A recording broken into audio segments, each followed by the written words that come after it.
people. M16, Desert Eagle. Everybody dead when we come around.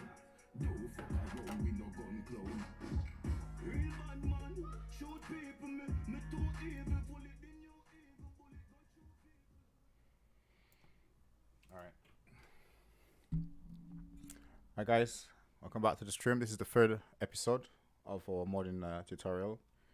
In this one, I want to start creating some of the bones that animates the truck, the mod. Hey, what's up? What's up, Ethan? So yeah, in this stream, I wanna the last one I talked about how to export your model for SnowRunner. So in this one, we're gonna look at actually animating the model so it could drive around in the game.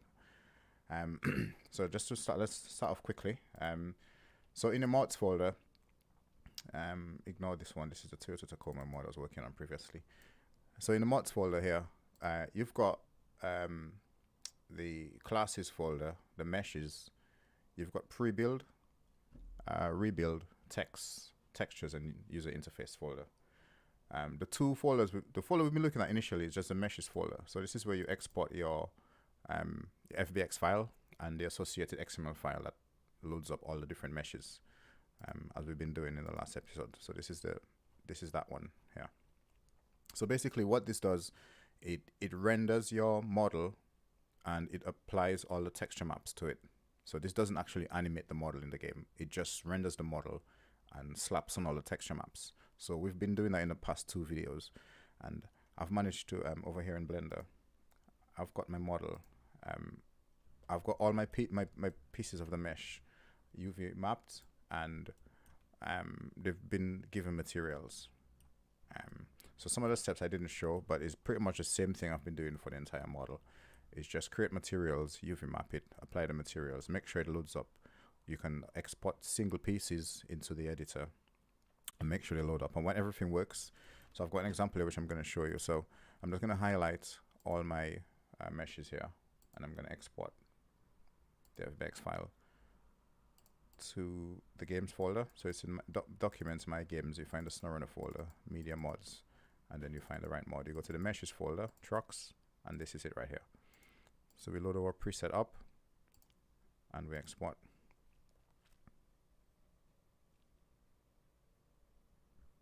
So I haven't checked this yet. So I'm doing this live on stream to see if this works.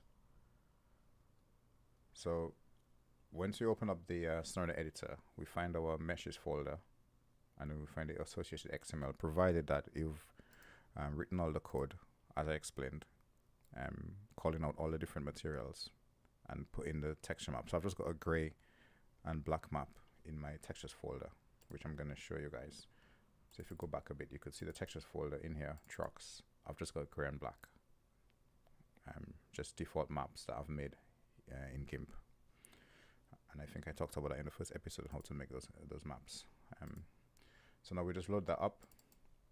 Now the game is going to render the model we exported. It's going to pull out all the different materials that we called out, we created in Blender, and it's going to apply the different texture maps to them. So at this stage, if your model can load up like this, then you're pretty much done. All right. Now there are some things I want to go over again, just to mention. I haven't. This model comes with independent suspension at the front, and there's coils that goes in here. So this has to be. I'm gonna model this manually. I'm gonna create the coils, apply the bones to them. So I've left them out. Apart from that, that's the only thing I want to point out. Apart from that, everything else in the model is as it is, and as you can see, it loads up just fine in here, except for the bits like the front bumper. I normally cut those off, because I normally use them as add-ons, because I make my own bumpers, and I'm able to like fit them in whenever I want, like different ones. So that's why this looks weird at the front. But apart from that, everything else is in the model. You see our glass here. I've got the black for it.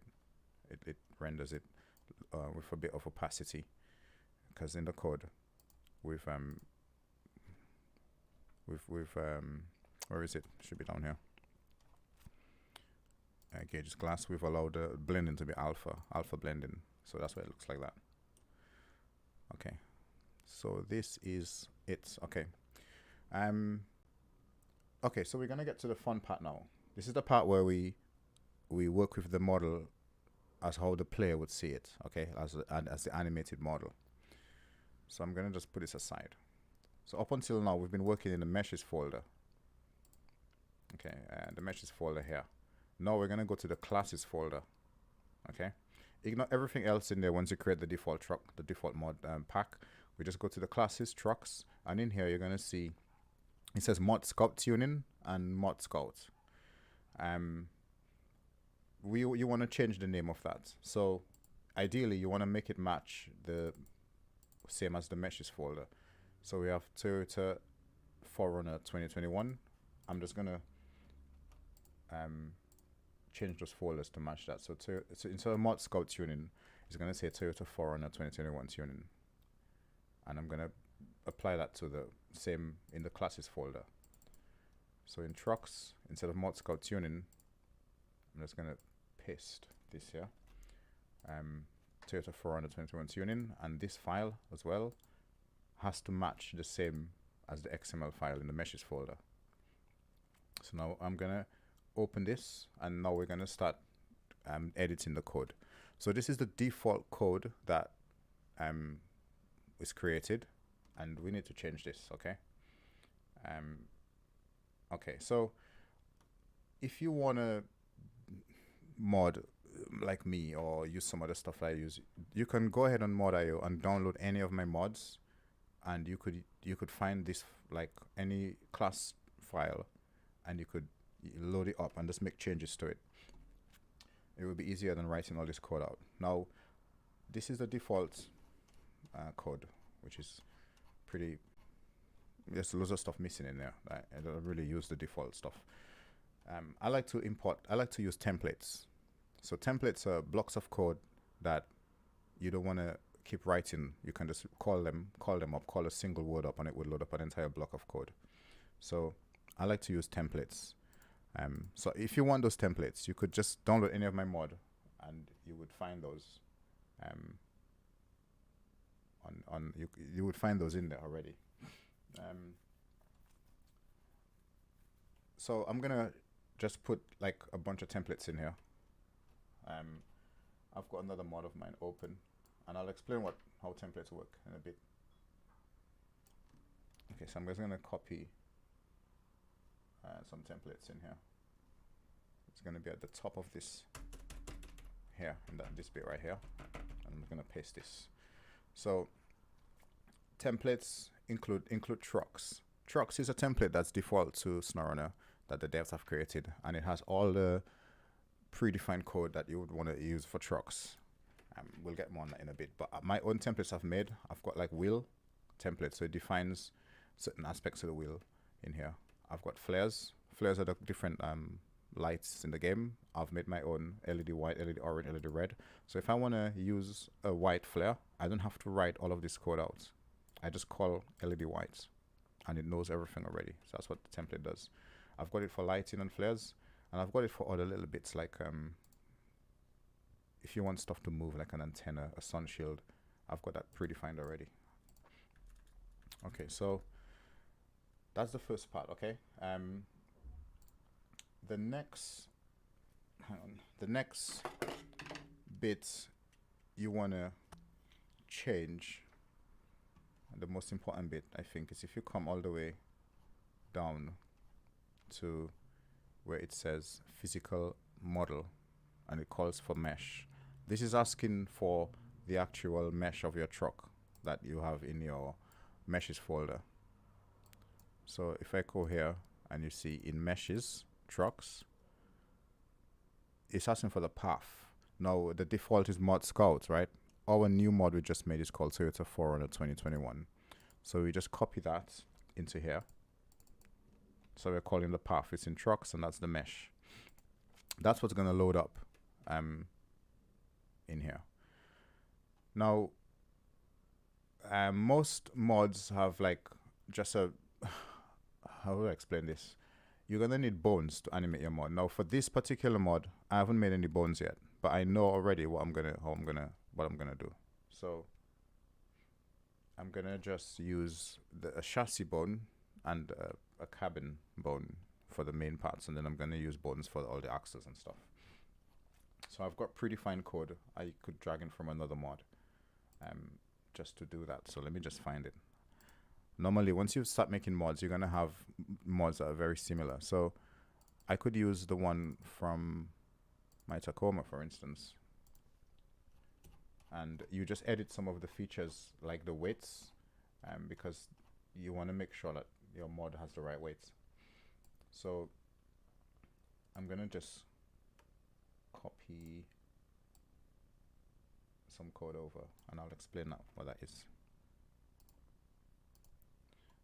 So from the physical model, you could see where it ends all the way down here. You don't need all of that code in here. You can get rid of all of that stuff. And so between physical model, you could leave that blank, and then you can create your bones in there. Obviously, I said I've got mine predefined already, so I'm just gonna paste it in and I'll explain what this is. So body is this is in the level of hierarchy. So the first bone in here is normally gonna be your chassis bone or your root bone. So your root bone. Within the root bone, you've got the chassis bone, and it's fixed. You could leave it as that, but I normally like to have a bit more animation in my truck. So I'm gonna have some more bones in here.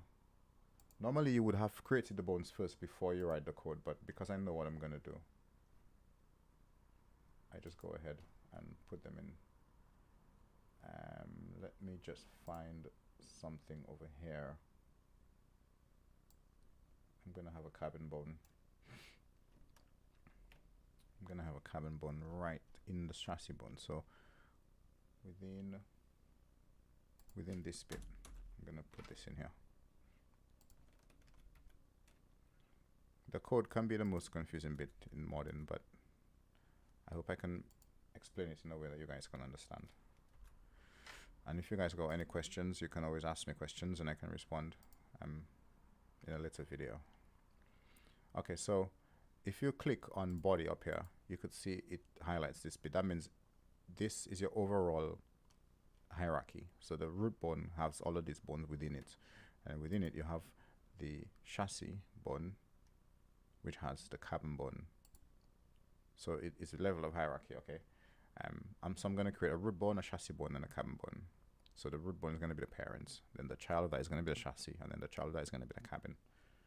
And yes, I think that should be pretty much self-explanatory.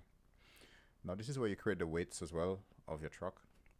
For a Scout, I would normally go for about, I don't know what unit of measurement they're using here, but I would normally go for about 6,000 to 7,000 for a Scout, and that's collectively between all the bones. It determines how the mod behaves, because the mass is affected by the physics engine in the game. So normally 6, 7, 8,000 for a decent Scout is about that good. So we'll mess with this later down. And then the center of mass, you can mess about with that. I like to have a center of mass 0 on the X. I like to go 0.3 on the Z axis, or 0. That basically drops the center of mass down in the middle of the truck, so it's more stable going sideways, like side over heel or something. So you would play around with this bit right here for the chassis bone, and this could be your heaviest bone as well. See, the mass there is 4,000 and my carbon is 500. All right, we will get more into that later down. Okay, but this bit is the first bit I wanted to touch on. Let's get back up to the top and let's work our way down the code, changing bits as we go along. As I said, if any of it's confusing, you can go ahead and download one of my mods on mod.io, and all my mods have got, especially the recent ones, have got a pretty much good decent XML file that you can reverse engineer. So what I don't like about the game is that they have all of this code here showing you how the wheels written. It can be put into the game. I'm a software engineer by trade, and this for me is just repeating the same old code over and over, and this just looks nasty. So I'm gonna compress that into. I'm gonna compress all of this code into about 4 lines of code, rather than, as you can see down here, it's 36 lines. Okay. All right, so we start here with truck data. So all of this data is pretty self-explanatory. You got the back steer speed, which is when you turn the wheel, how responsive do you want it to straighten up. Default, it's got it at 0.058. I'll let you make it a bit quicker. So I'm gonna go for about 0.7, 0.6. You can play with those values, and it will determine how your mod responds. So this is the part where you make your mod unique in SnowRunner, okay, by tweaking those settings. I'll go to 0.08 because my Tacoma is 0.09. A similar vehicle, so I'll keep it like that. Deflock, I'm gonna have it installed. Engine, no, this says engine small. This is a mesh that's loaded into the game to show the animation of the engine when you start the vehicle. I like to go for the default engine because it's a little bit bigger. So I'm just gonna remove this and type in default here, engine default. The scale is okay, 1.15, maybe 1.1 for this type default engine. The engine start delay and exhaust time, you can play around with that. It basically, once the user presses the button to drive the vehicle, this determines how long it takes to start the engine. So a lot of trucks, like heavy trucks, take a lot longer. This is where you can increase that or decrease that time. I'm not going to change this right now. When I have the model in game, I will mess with it. Fuel capacity, obviously self-explanatory. For a mod, I like to go for like 130, 140 liters. And the responsiveness, again, self-explanatory. For a mod, 0.5, 0.55 is okay. For a scout, sorry. Steer speed is how responsive the steering wheel is as well. You want to make it quick for a scout, so I'll go 0.2, 0.27, 0.027. This truck image, mod scouts, MH, MCHR, this sits in this folder. If we go to our UI folder, textures, this is my Tacoma. Okay, let me go to the truck that we're actually doing, the 4Runner. In the user interface folder, textures, this is what this is referring to. So this is the image that the player sees in the shop. No, it's not the shop. This is an image that's displayed, I believe, when you, is it in the shop? I'm not too sure. Let me open this up.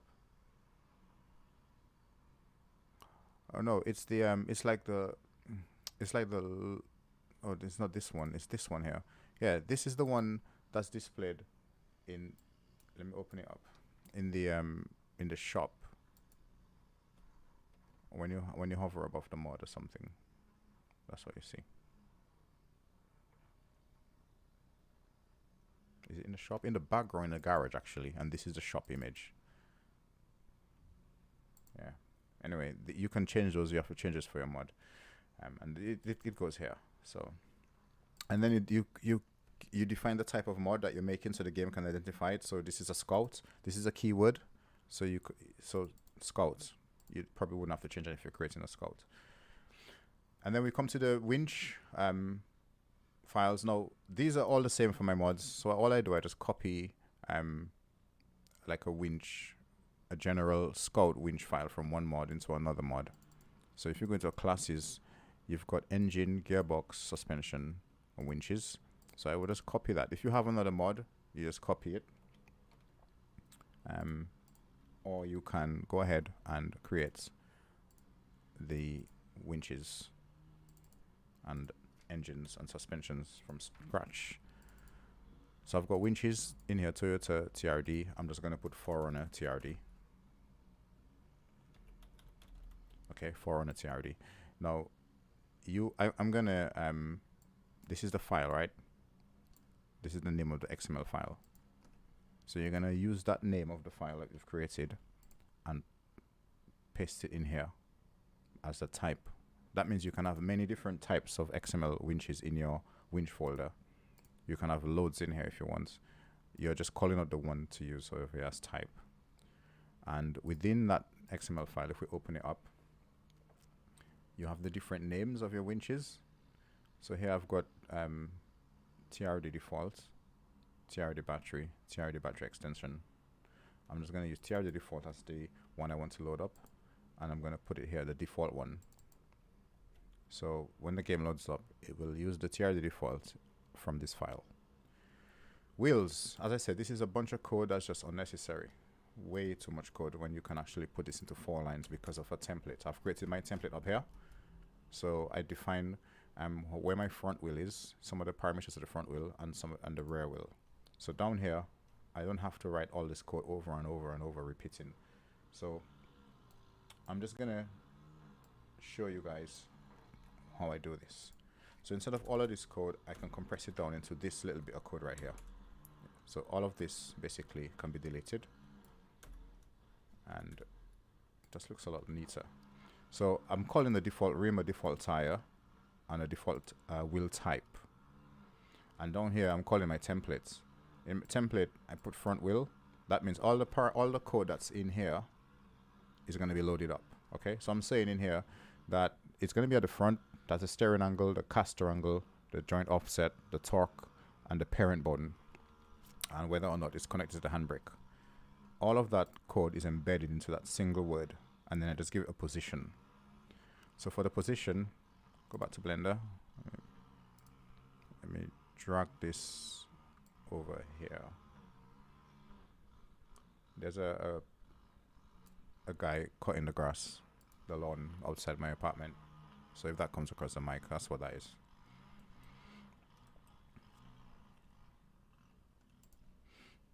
All right. So, oh, you like the Land Cruiser? The Land Cruiser, the suspension is terrible. I need to redo it. Which one is it? The raised one is too bouncy.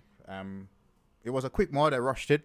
I'm gonna redo it. I also plan on creating an off-road a crawler version of that mod really soon.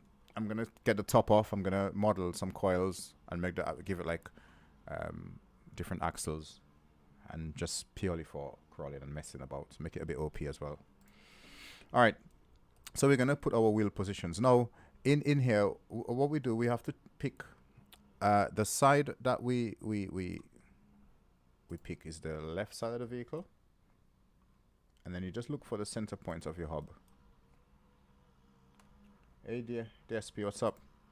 So you just pick the center point of your hub, and then you go over to view, to item. So okay, let me just go back a bit. You click on the hub, you go into edit mode, and I'm in vertex select mode. You can press 1 on the keyboard to make sure you're in vertex select mode, and I pick the center point vertex here. Over here in item, now if you don't see this menu, you press N on the keyboard. Let me bring in my keys to let that show again. So you press N on the keyboard, and over in item,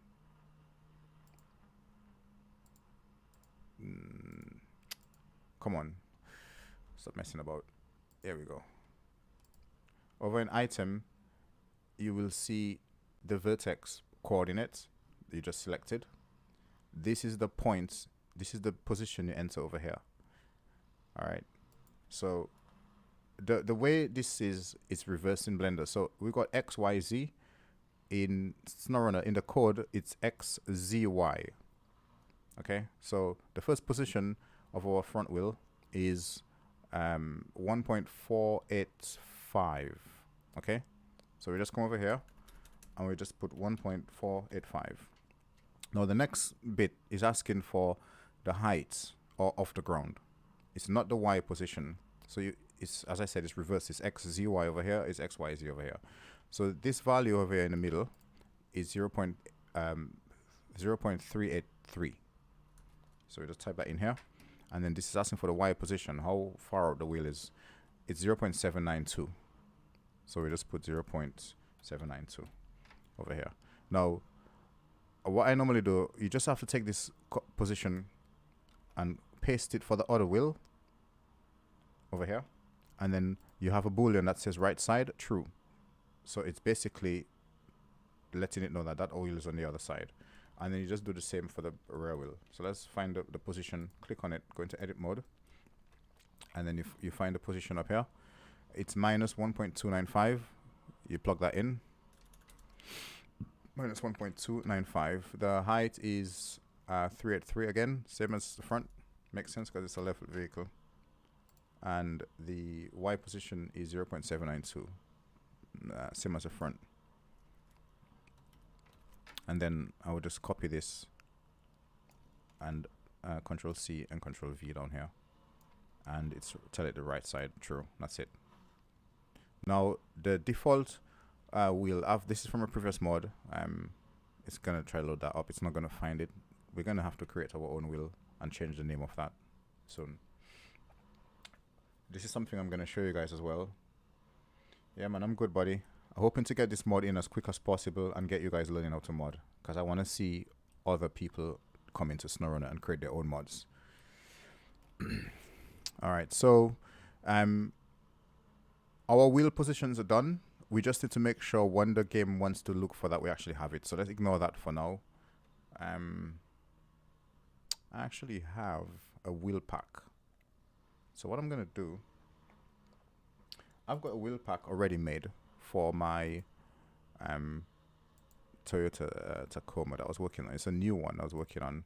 It's in here. So it's in meshes, wheels. I'm going to cut it out and I'm going to paste it in this mod. Meshes, wheels. So I'm putting a wheels folder. I'm going to actually have to explain how to make wheels. So textures, wheels, put it into textures, just paste it here, wheels, and then so that's the two. We need the meshes, the textures, then we need the class files. So in class wheels, we put it in class wheels. Okay, I'm gonna delete this Tacoma mod. It was just something I was trying out. Before I delete it though, let me grab something off of the file. 4Runner, Toyota 4Runner, this is the 4Runner stuff. And I've got the Tacoma over here in another file, okay.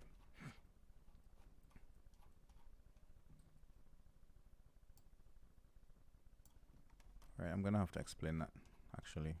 But I don't know, I don't want to jump ahead of myself, but I need to explain how wheels work in this game. But ideally down here is where you put the wheels, and I'm just going to paste some code in here I've got from a previous mod, and I will go over that at some point. Yes. Okay. Yeah. Okay, so the wheel will load up, but I'll explain how wheels are made. And then we keep moving down. So we've got the suspension socket here. So all of this code goes back to the files that's in our classes folder. So I just put the folder this to the side and show you guys. So in our 4Runner classes folder, we've got a folder called suspensions. Okay, it says S mod scout. So you could see why it says the type here is S mod scout. Okay, you could change that to whatever name you want, and you would have to put that name in here. But technically, you could have many different XML files in here. Again, once you start making mods, you're gonna have multiple mods that already have suspensions created, and you can use them as a starting point. So I'm gonna use my my Toyota Tacoma as a starting point to get suspensions, the suspension code off of it. So I'm gonna just copy strd over here. I'm gonna delete this one, and I'm gonna copy the name of the file and paste it in here. So that's the type. Within strd, I'm gonna use trd suspension default, and I'm gonna tell it that this is the first one to load up here as the default type. And for now, we could leave these values like this. I'll explain what these are. This determines if you need to raise the suspension before you can fit a bigger tire. So we're coming down. We've got the steering bone. You need to indicate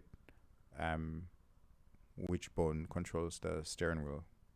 So the name you put in here is the naming blender of that bone. Okay, it's always the same for me. Bone steering, spelled exactly like this. So don't need to change this.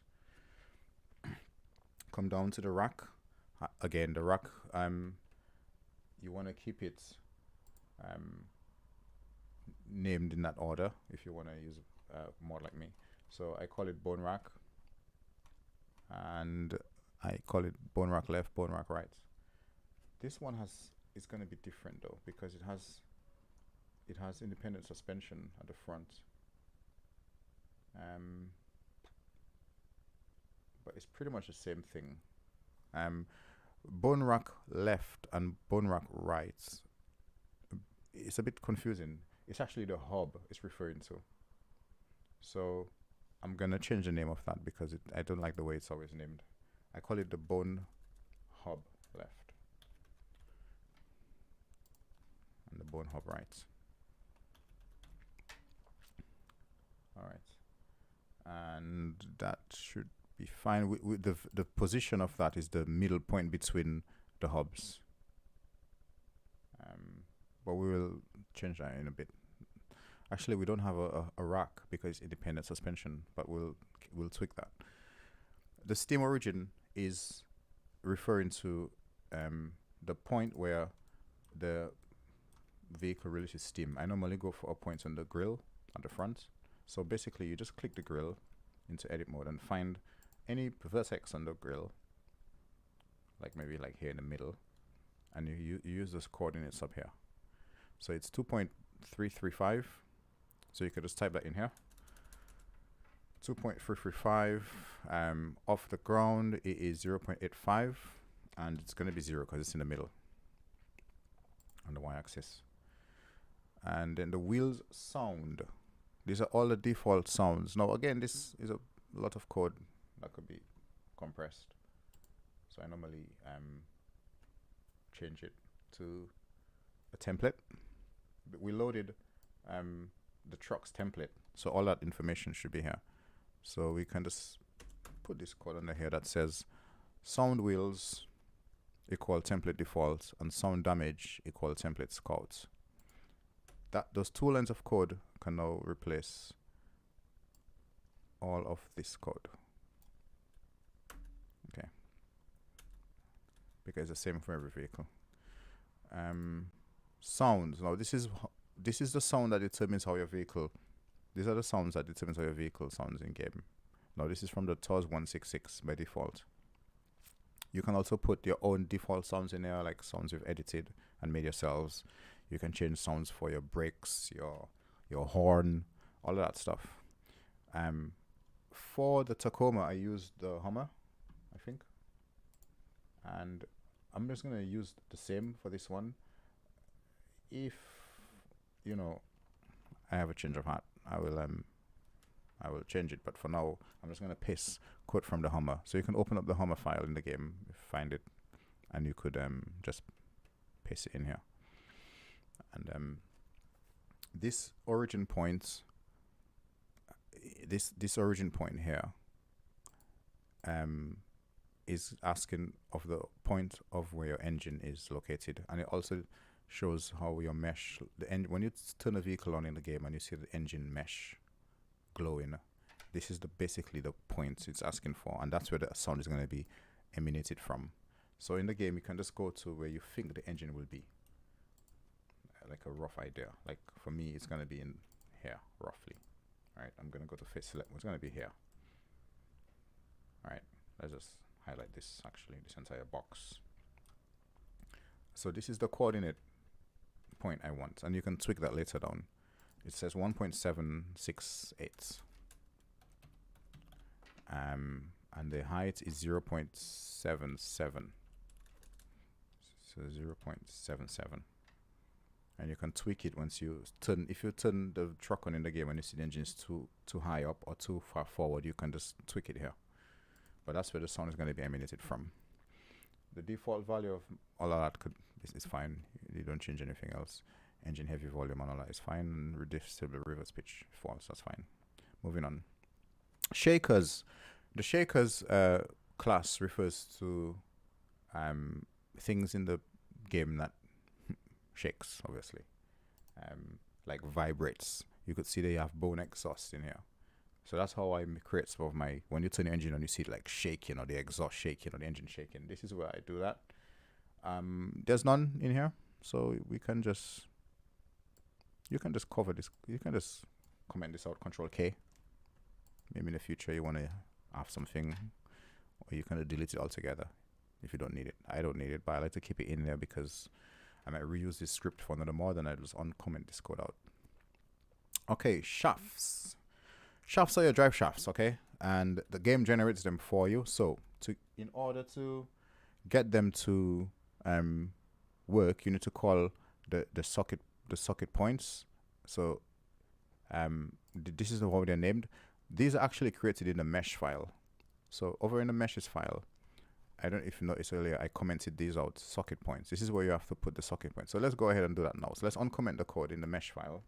Control Shift and K to uncomment code, and we're gonna put the different socket points. Okay, so let's get our chassis isolated.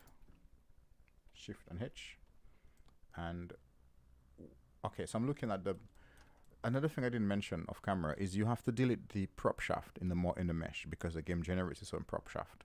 So from here is where the back of the transfer box, the back of the engine is down here, the gearbox, sorry. You just want to highlight that back end and then find the coordinate of here once you're in edit mode. And then you put the coordinates in here for your shaft 1A. So for us, it's 0.178 on the X. On the Z, it's 0.443. And for the Y, it's 0. So that's the starting of shaft A, 1A, and the ending of 1A is down here. So I'm just going to try to find a way to get this. I'm going to hold Alt and click on here. And I'm going to plug the coordinates in here. Why is it not showing?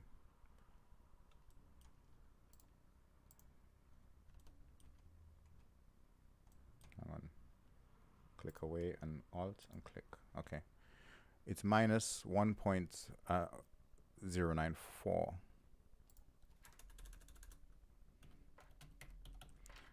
It's on the height is 0.401,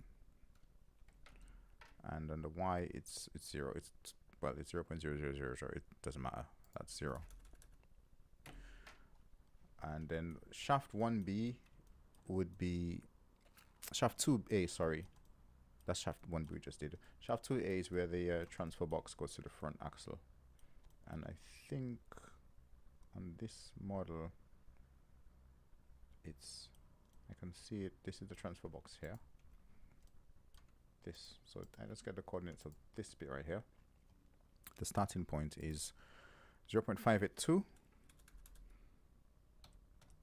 and the height is 447.447 and the Y value is 189, 0.189. Okay, and it just disappears into that. Let me see straight ahead. Looks like it just goes into that. I think when I deleted it from the model, it just went into that bit of the vehicle here. I'm just gonna pick a point here. Doesn't really matter. I'll pick that face. Actually, so for free, hit that face, and it's gonna give me the middle. So I want it to go in here. Okay, so what I'll do, the X value of that is 1.326. The height is 400, so I'll put 0.4, And the Y value is tricky because I want it to be like right here. So I'm gonna pick those 2 points and it'll give me the middle. The Y value is 1.96, 0.196. So I'm gonna type that in here. Hopefully it works. Okay, so we've got our shaft points. Okay, so let's save. Now go back over here. Shaft, whatever we name the shafts here, that's what it's gonna look for over there. So make sure you name it properly. So we're saying socket point A is shaft 1A and socket point B is shaft 1B. And then we're using the mesh mini shaft, which is the game already has. Most scouts in the game use mini shaft, and trucks use just the word shaft. I find it quite small, so I remove the word mini and leave it like that. So you just use the normal big ones. Okay, occlusion map. Occlusion map is like a shadow casted by a truck. When you, it's not really a shadow, sorry. It's that dark, you know what an occlusion map is basically? Is that dark ambient occlusion that's left over the ground when a truck hovers above it. That will need to be changed depending on the length of your vehicle. My vehicle is, I'm going to go for -3. -3 because I know it's longer than the TOS. And I'm going to leave this as that chassis small map. It's like a texture map on the ground. Gearbox sockets. Okay, so we're moving down. Gearbox socket. I'm going to use the same code as I mentioned before from my classes gearboxes. From my, sorry, this is got what's called from the TRD Tacoma. So I'm going to find the gearbox folder. I'm going to put gearbox TRD. I'm going to put it in here. I'm going to delete the gearbox mod scout because that's what it's calling for here, over here. And I'm just going to put in the name of my XML file, TRD. Now within this file, I've got one called, the first one I've made, GTRD stock. So I'm just going to put it in here as the default one to load up. Simple. And that's it. And you don't need to have anything to do with that anymore. That's it, done. Fuel tank damage capacity, self-explanatory. I'll normally add 50. Exhaust, this is the, okay, this class, exhaust class, is asking for the direction of the exhaust, whether it's light or heavy, the origin, the point of origin that the smoke is emanated from, and the speed at which it emanates. To find that, you just go to Blender, you look at where your exhaust is located. For us, it's here. We're going to edit mode. We make sure we highlight a few vertices in that area to get a nice point, okay? And then we just plug in those coordinates. Very, very simple. So that's the origin. So the origin for us is minus 2.066. The height is 444, and it's on the left side of the vehicle, so it's a positive Y value, and so it's 0.693. Now the direction is obviously the direction that that point of origin is blowing at. This X value determines if it's blowing to the front or the back. So minus would indicate it's going to the back. So let's just say minus 0.04. Okay. This value here is whether it's going up or down. So it's going slightly down if a minus, and if you positive that number, it's going to go up. So minus 0.5 is okay. And this value determines if it's going to blow to the left or to the right. Because it's on the right over here, we know this is going to be a positive value. So I'm just going to remove that negative value and leave it at 0.8. And is light is a boolean, true or false, self-explanatory. We're going to leave it at true. And the speed, you could change the speed at which it blows out. Okay. Moving on, we go to the engine socket, which is basically your different engines in your truck that you want to load up. Now, normally at the end of a mod, I would go through all of those details, but now I just plug in a random engine code in there, and I will tweak it, because you could spend ages on those files. So I've got a file called in the engines folder called engines trd. I'm just gonna use that file instead of engine mod scout or etrd in here, and instead of mod scout engine 0, which is in that file, I'm gonna go for trd engine stock. Again, if this is confusing, just download any mod on mod.io and you have all that code written for you, and you can tweak the changes to your HAT's contents. You can tweak the engines. Driver animation. Okay, so we're driving a Scout. So the game has a predefined animation set for a driver, and it's asking for what animation set it is that we want to use. So we're using Scout in this one. It basically determines how the driver sits, whether he's like sat back or leaned forward or whatever, or the way he behaves. Okay, so Scout we're going for. Then the next line asks for the position of the driver. Again, Blender, we're gonna find the coordinates of where the driver would be. Now, I have a mesh here called seats, I think. Where is it? Here. I'm just gonna isolate this by holding Shift and H. I know the driver is gonna be sat here in the seat, so I'm gonna click into edit mode. I'm gonna go into face mode, and I'm gonna just select a few faces where I'm gonna guess that it's gonna be the center of the driver's bum, basically. I'm gonna say here, and you can tweak those, but this is gonna give me a good place to start. So the coordinate of the driver's position is 0.072. The Y value, the Z value is 0.789, and the Y value is 0.396. Okay, so this it then then it asks for the steering wheel position. So then this would be on my other mesh. Yeah, the steering position is always tricky to get,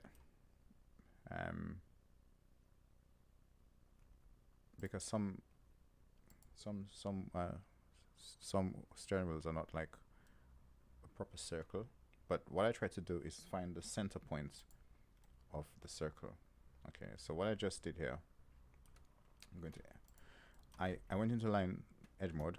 I held Alt and I looked for the middle line on the steering wheel, and I clicked on it, and it formed a circle around the entire wheel. If I move it, you could see. Okay, this now is, I can hold Alt again and click here, and click here, Alt again and Shift and click here. It's giving me that circle. Now what's done is giving me the center points of that steering wheel, because the center point doesn't really mean it's here. Okay, you want the center position. So over here in position, I'm just going to plug in those values. So it's 0.422 and 1.163 and 0.363 for the Y value. 363. Okay, so that's that. Save that. And now let's move down. So we've got dashboard. Dashboard. Okay, so this class, all right, basically deals with your gauges. Okay, the gauges, the needles, the arrows, whatever you want to call them. This is what this controls. Now I'm gonna delete this because it's a lot of nasty code, and I'm gonna paste my own code in there from another mod, and I'm gonna as you can see, it's massively reduced, and I'm gonna comment it out because we can't do that right now. We'll do that in a later tutorial. Damage basically deals with where the damage areas are on your truck. There's two damage points. You got the fuel and the engine, the fuel tank and the engine. You need to create those coordinates for that, and you need to be accurate, because if a driver drives over a rock and your damage points are wrong, and the vehicle has clearance over the rock and the driver takes damage, you'll be like, what? How did that happen? It's because you haven't put those coordinates. I'll show you how to do this in a bit. We'll get back to that. Obviously, I put compatible wheels. That's the next bit we've got. All my wheels I've made for other mods. I've just pasted them in here. I'm going to show you guys how to make a tire though, and we'll plug that as the default tire. All right, camera center. Okay, so the camera class. Let's move away from wheels. Oops. Let's get rid of that. I just did, and it just undid what I did. So we got the camera class. The camera class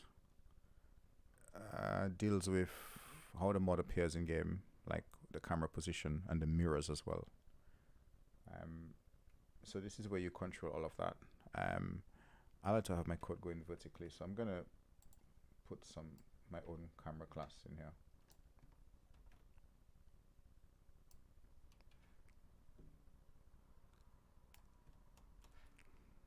Reduce the code somewhat.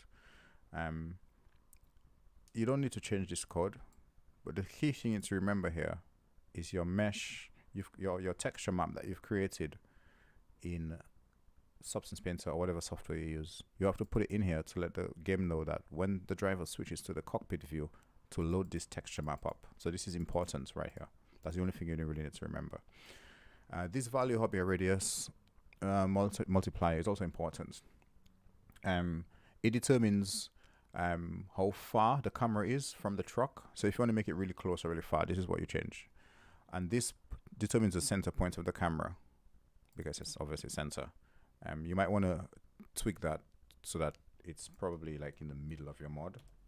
So you could see in Blender, my mod is pretty much in the middle of the screen. So I would like the center point of my camera to be in the middle of my truck, not 1 meter behind, which is what this was saying originally. If I don't like it in game, I can always tweak it here. The rest of these values can remain as they are for now. This determines how the driver looks out the window when the view changes. For a right-hand side vehicle, it would be different, but this is for left-hand side, so we can leave it as it is.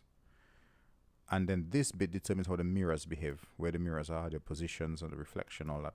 I'm not ready for that. That's quite a lot of work, so I'm gonna comment that out, and that's something we'll do later down. But you have to comment it out.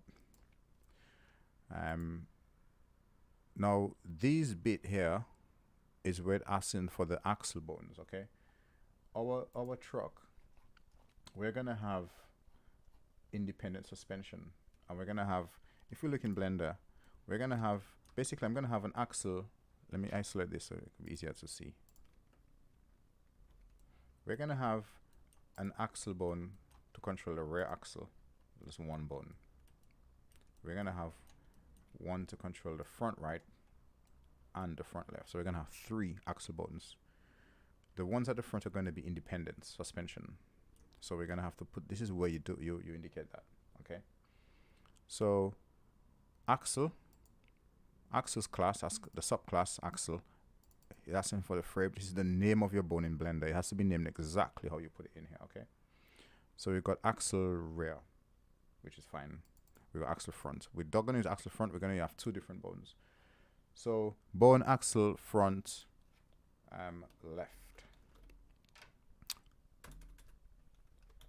is 1 bone, and let's create another class, another subclass.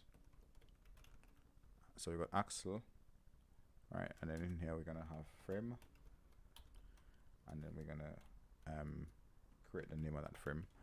So we're going for bone axle front right, and that is gonna, yeah, the right one. Now we need to remember, I said we're gonna have independent suspension at the front, right? So we need to have the boolean for that. So the boolean, the keyword is independent.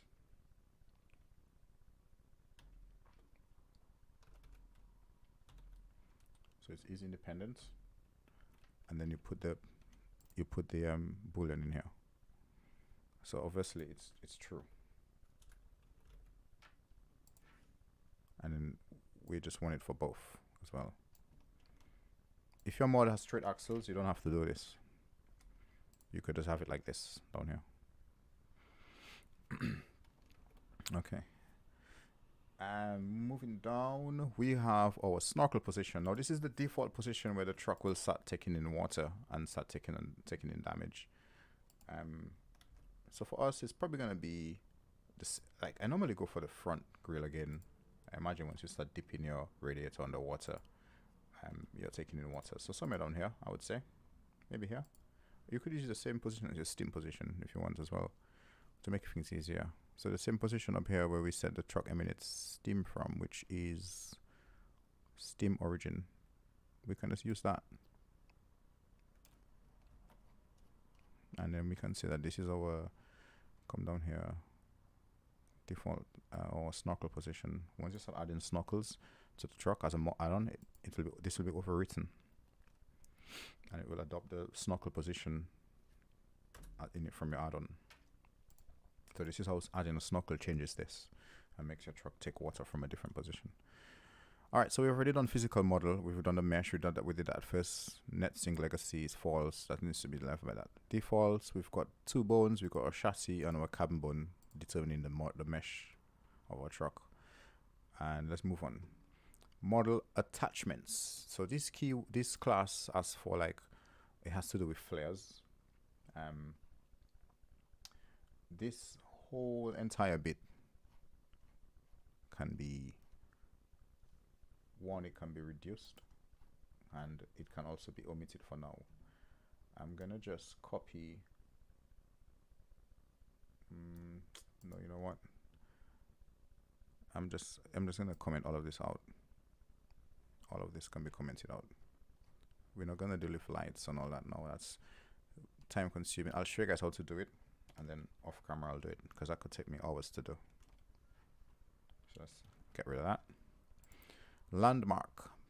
So that keyword is asking for the little mesh icon you see on the map when you look at the map in the game of your truck. You could make that yourself. I've never really made mine. I just use one from the game. So I like using the Chevy CK115. Sorry, 1500. As the one. I like using that. Headlights, again, this determines the position of headlights and the color. Let's leave that out for now. I'll comment this out. Game data. So this class deals with the type of vehicle, the country the vehicle can be bought in. So if you have this as RU, you can the player can only purchase that truck when they're in a Russian map, and vice versa, US. You want to leave that blank if you want the player to be able to purchase it from anywhere, any region. And then this is where you set the price of your vehicle. So I'm gonna go for $25,000. Yeah, 25,000 for this 4Runner. Recallable, Boolean, true. Unlockable for exploration, false. Unlockable by rank, 1. I can stay as that. Winch sockets. Okay, so that's self-explanatory. I'm gonna do the first 2. It's where you want the vehicle to be winched from. I'm gonna have this spawn in, and I'm just gonna pick 2 points on this, front right, front left. So I'm just gonna pick this point here. I'm gonna imagine this. I want this to be a winch point, because when I make my bumpers, they're gonna have like stuff on here to be winched on. So the first point is 2.335. So I'm just going to do this one. 2.335. The height is 0.465. And the Y value is minus 0.448. And simple, you just, to put this on the opposite side, just copy, paste on the next line, and change the Y value to a positive value. Okay, simple. And then you can put one in the middle, you can put on the side, and this is what you do along the vehicle. So I'll finish this another time. I'm just going to comment this out. Cameras. Now this has a bunch of camera positions. This determines where the camera angles are in the garage. When you're in the garage and you're fitting things to your mod and the camera keeps panning and moving, these are where the camera positions come from. Now it has a very few. It has add-on 1, add-on 2, Syra. These names of the camera positions goes in your add-on. When you create an add-on, you have to tell it what camera position to use, and these are where the names come from. So you can create your own camera positions, and then you have to write that exact word into your mods file, which I'll show you guys how to do, and it determines where the player will be standing or looking at the camera, the mod. I have my own camera positions made, so I'm gonna get rid of all that code. Yeah, I've got my own made up, and I use them. They're quite well. They're quite nice. If you want to use them, you just copy any of my mod and you could use it. As you can see, I've named some of them roof rear, roof mid, roof left side, and so on. So yeah, the code is a little neater as well. Okay, moving on. The crane positions is where you can hook the crane up to a vehicle once you come to lift it. I find that some of the positions are shared with the winch as well. So I'm just gonna copy this one here and copy this one. And normally I like to put one on the roof of the vehicle as a position as well. And I'm gonna comment these out for now. So I've just put 2. Okay. You can pick any point in the vehicle to your heart's content and create multiple positions. Down here is where you start adding add-ons to your vehicle. Okay. Yeah, add-ons. I like to I'm gonna get rid of all of this code. I like to leave that till my mod is ready to go, and I start making add-ons. Is the last thing I do. I've got my own little style when it comes to modding, so I plug my little information here. So right here, and then I get ready for creating add-ons. Now we're moving on. There's something that wasn't included in here that we're gonna need. We're gonna need the inverse kinematics code, which I'm gonna put in a bit, but certain things I'm just gonna put some keywords, some reminders in here, stuff I need to put in. So I put my private plates. It's commented out, so just to remind me of what goes on the where. I put my supplies add-ons. I like to have it arranged, and I like to have my body add-ons all arranged in a nice little neat fashion, and I'll do that afterwards. All right, so the final bit, as I said earlier, is the inverse kinematics. This basically deals with animations that you want the game to create. To create, basically, it goes outside of game data. It's in its own little block down here called automatic IK, which is inverse kinematics, and I'll explain that in a bit. Okay, all of this stuff is preloaded code. We'll have to edit and delete. We can create loads of different IK bones within the inverse kinematic class, and within each IK bone we have an IK joint, and we will have sub bones that they control. I'll explain that in more detail. I'm gonna comment it out. I don't want the game searching for it, and it's not gonna find it. And this is it. This is literally what I've gone through here. Is what you need as the base to start get your mod in. So I'm gonna now go into Blender, and we're gonna do the work we need in Blender to get this into the game, as we just said. So it's gonna be a long one. Okay. People have been asking for the streams now more regularly because they want to get the mod in game. So I'm gonna try get it done. Okay, so this is an add-on. Get rid of this. We're gonna create some bones, people. This is the fun part. This is the part most people struggle with modding. This is where we animate the truck. Okay.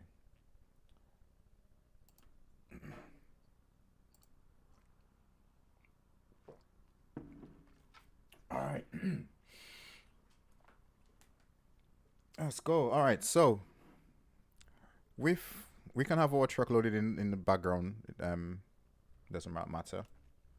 What I want to do is press 1 on the keyboard. In fact, I'm not going to call it out. You could see the lower left corner indicating what I'm doing. Okay.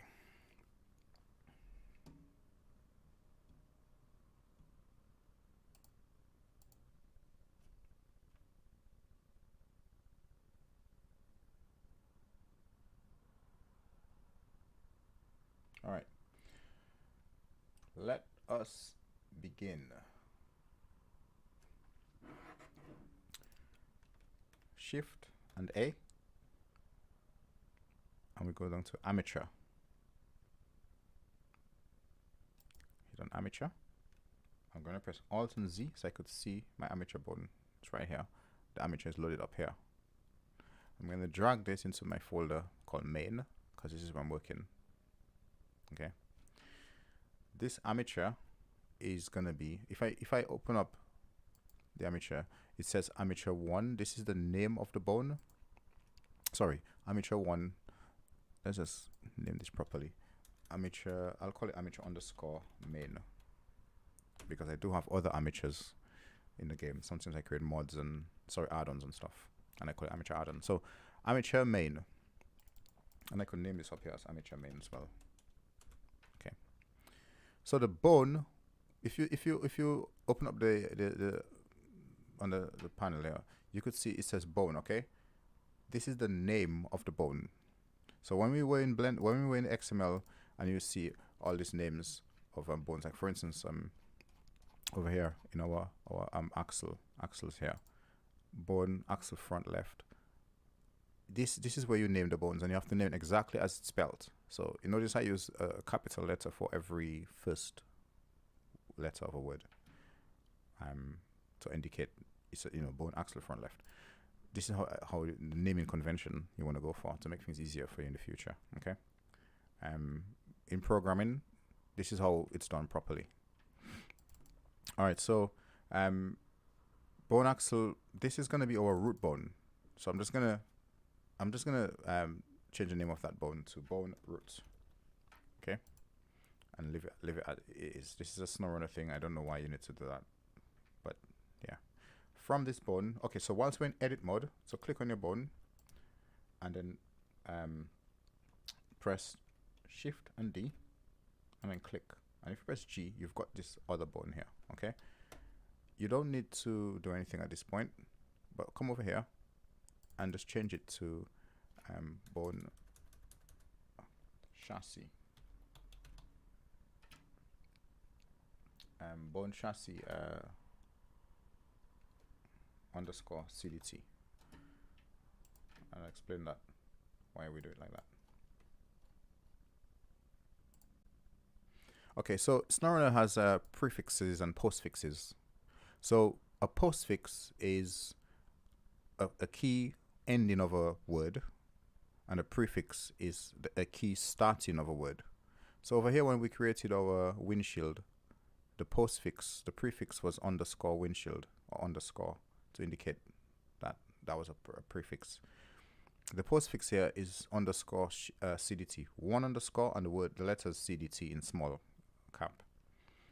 This will indicate that this is this bone has a collision mesh associated to it, and that's important. You need to have it written with an underscore CDT at the end, okay? And this lets the game engine know that this bone has an associated collision mesh. All right. Now over here in the layout window, I'm gonna click on the pivot point, and I'm gonna go down to individual origin. I have that selected. Now we're still in edit mode, so I'm clicking on making sure I've got my bone chassis selected. I'm gonna scale it down a little bit, just for me to be able to see it behind this one. At this point, you could even hide this bone because you probably won't need it. Click on the bone root and go to edit mode and click on pose mode. And once you have the bone highlighted, you press H, and then you can come out of pose mode. H would hide it for you. It will only show up if you go into edit mode, but when you come out of edit mode, it will be gone. Okay, because it can't get in the way, because you're not going to need it for anything else. So let's go to these two bones again, and I want to point something out. Right now, these two bones are leveled, meaning that they're both parents' bone. Okay, you need to set the hierarchy. So to set the hierarchy,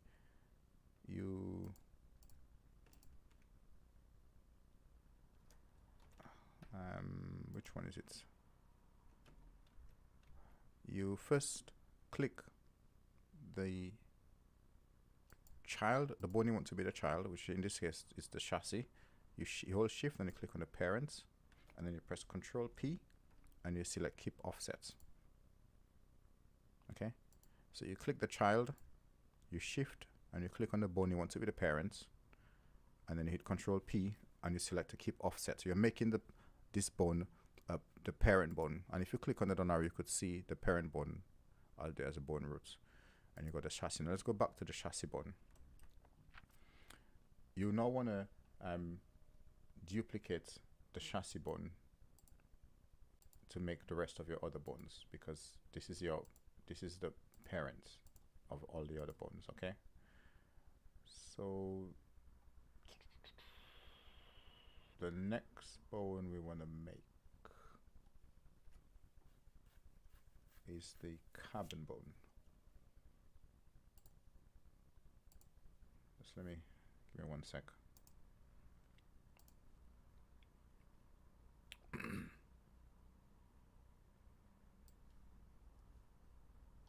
What is wrong with this? Come on.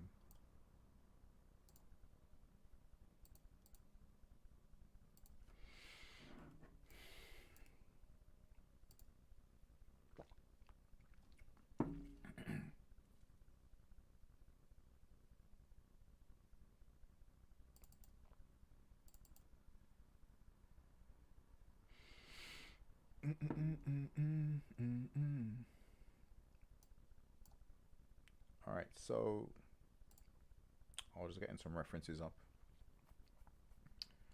All right, so we're gonna create the cabin bone. I like to have a cabin bone over of my engine.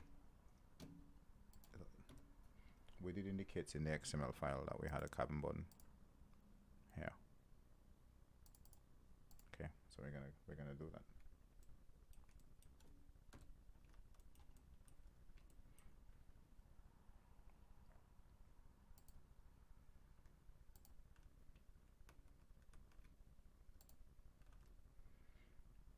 Okay,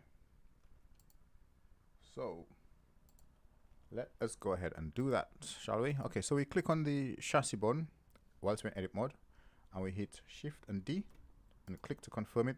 Left click on the mouse and then press G, and we just move it over.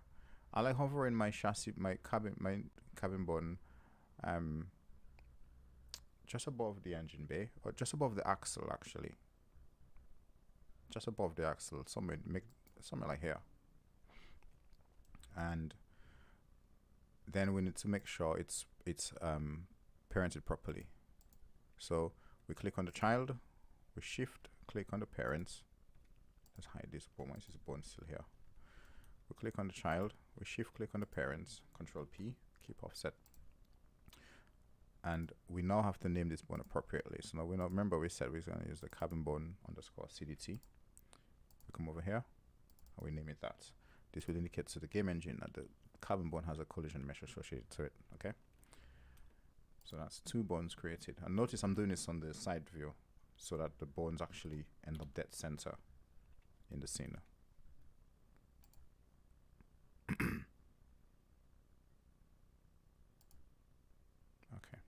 good. Next we want to create we could create our steering bone. So it's easier to use a child bone to do it rather than go back to the chassis, because it will be a child of the chassis if we do it. So we duplicate this one over here.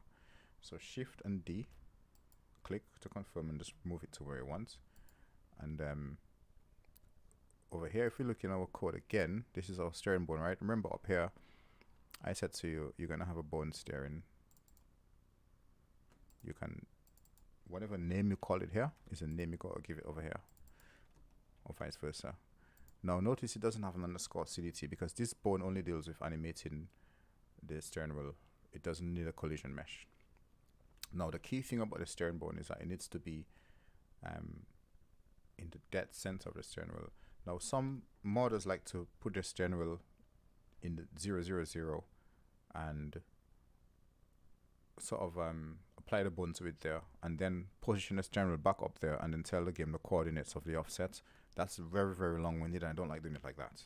Okay, I'm gonna show you how I do it. Everyone mods differently, but I know both ways to do it.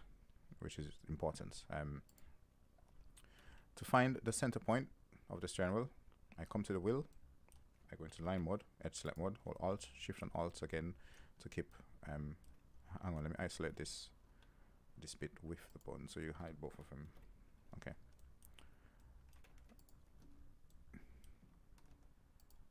So I'm going to find the center point here. And then I'm going to press Control S, no, not Control S, Shift and S.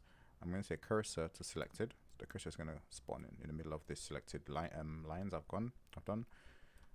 And I'm going to come back here. I'm going to go to the bones. I'm going to have this bone selected. I'm going to press Control S, and I'm going to select selection to cursor. Okay, so it's going to snap into the middle. Side view. Now I'm going to rotate the bone.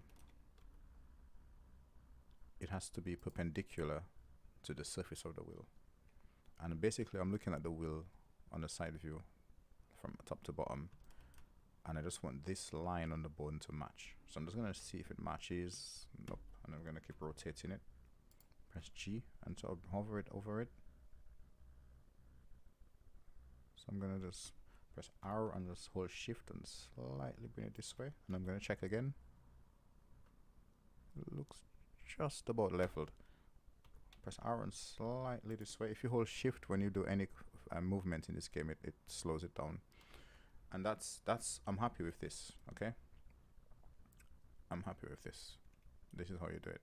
This is one way to do it. As I said, every modder has their own way. I find this way is easier. So Shift and S, and you select cursor to world origin, or you press 1 and it will snap back to the middle. Alright, so let's make sure that this bone is bone is a child of our chassis bone, which it is. You could see the line of hierarchy going back to our chassis bone, and you could see over here as well. If you hide this, you could see. Okay. All right, let's make some more bones. Okay, so let's make the rear axle bone. Let's bring back the chassis because we're gonna need it to see the position of our bone. Okay, so what we could do is I'm gonna just select 2 points on our rear axle. I'm gonna select this vertex here, and I'm gonna hold Shift, and I'm gonna select this vertex over here, and I'm gonna press Shift and S, and I'm gonna say cursor to selected. It's gonna snap in the middle. Okay, that's gonna be important for the next thing I'm gonna do. I'm gonna come to our bones again. I'm gonna select the bone that we put at the front for bone cabin. I'm gonna press Shift and D and click to confirm it. Then I'm gonna press Shift and S. I'm gonna say selection to cursor.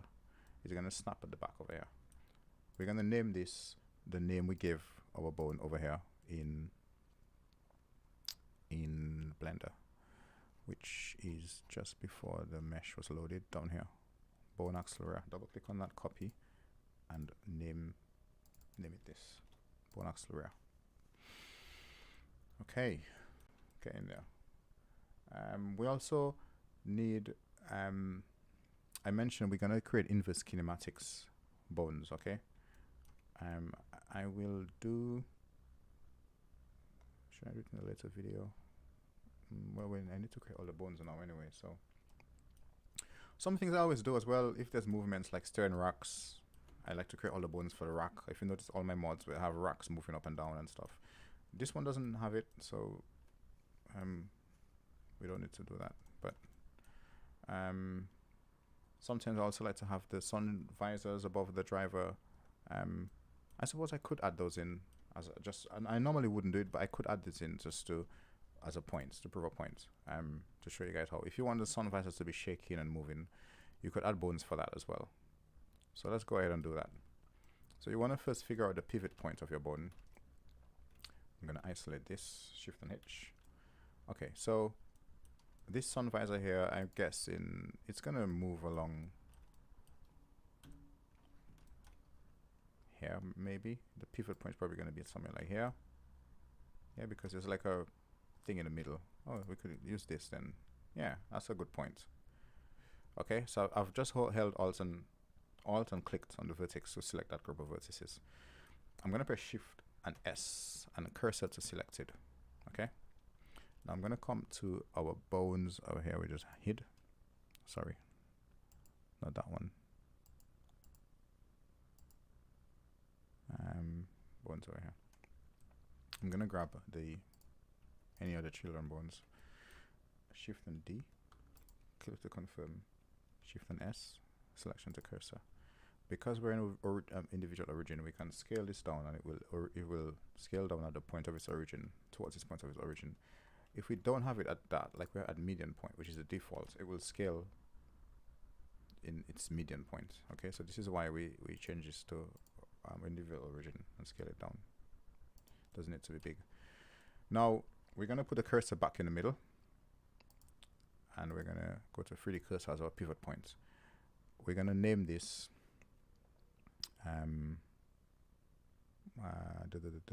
let me see what to call this bone. We're gonna call this bone bone sun shield SHIELD. This is on the right side, so I'm going to put bone sun shield R. Oh, right. Let's put right underscore CDT. We're gonna click to confirm that. Now we're gonna press Shift and D. Click to confirm. Press Control M Y. Okay, what I just did is I duplicated the bone and I mirrored it using the pivot of the 3D cursor. So now we don't have to. There's a lot of stuff we don't have to do right now just for doing that quick, simple command. Okay. And yeah, that's good. Okay. Notice it's got CZT because it's got a collision mesh associated to it. It has to have a collision mesh associated to it. Okay, so what else do we need? We are gonna need.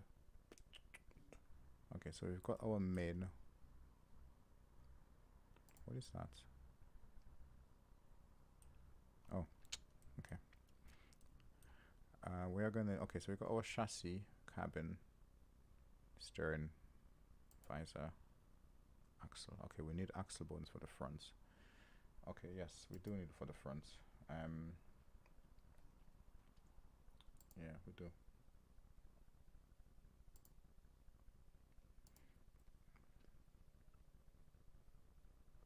Okay, so how are we gonna do this? Okay. I'm glad I'm modding this live because you guys get to see exactly how I do things. Okay, so we're gonna need a bone to that controls the rotation of our hubs at the front.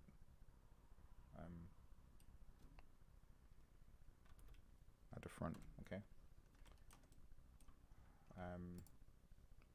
This is gonna be, I think we named them bone hub or something. Hub right and hub left.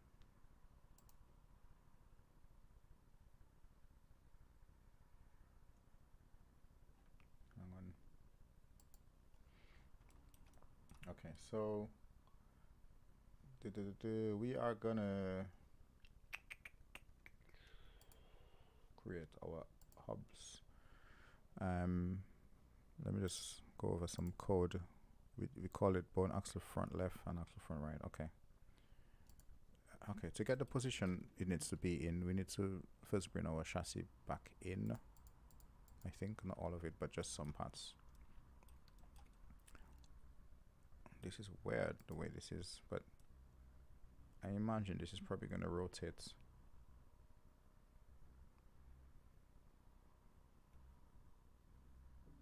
At this point here, the pivot point. I'm trying to find a pivot point that this has to rotate on.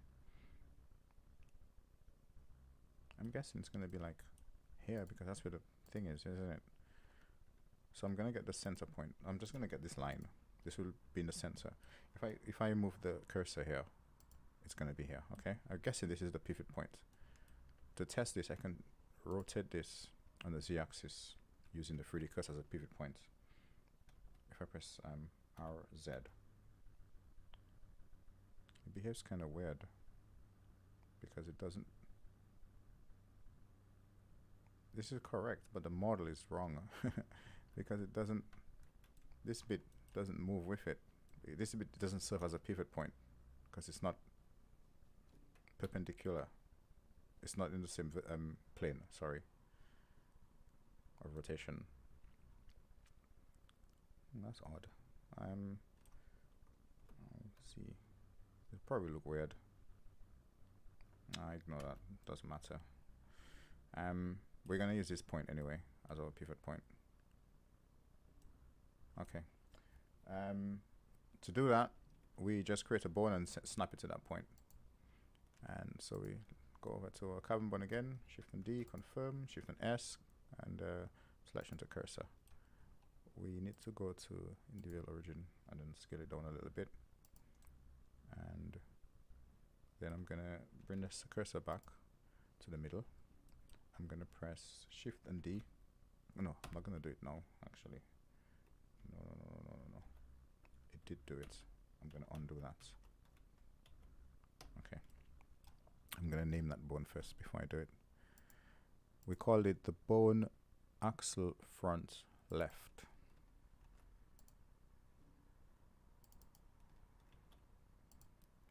And now I'm gonna duplicate it. So Shift and D, click, Shift and S, and no, Control MY, click. And what did I just do? Where did that bone go? Oh, I didn't use the 3D cursor. Yeah. Shift and D, confirm, Control MY, click. Okay, now this is gonna be our other bone, on the other side. So we just change the name.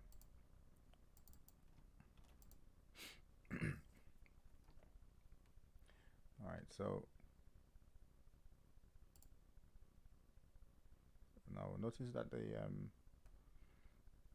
these bones need to be parented to the carbon bone. Okay. Now some models like to do it so it's parented to the chassis. I parent these bones to the carbon bone. So I basically click those two bones first, then I shift and I click the parent bone, Control P, and I parent it to that.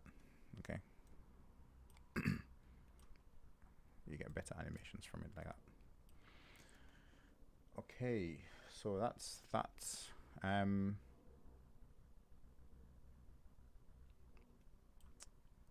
Okay, let me see. What else is there? What else is there I need to consider? So I've got my bones here. I've got my axle bones, steering bones, and the sun visor bones. I need to create the inverse kinematic bones.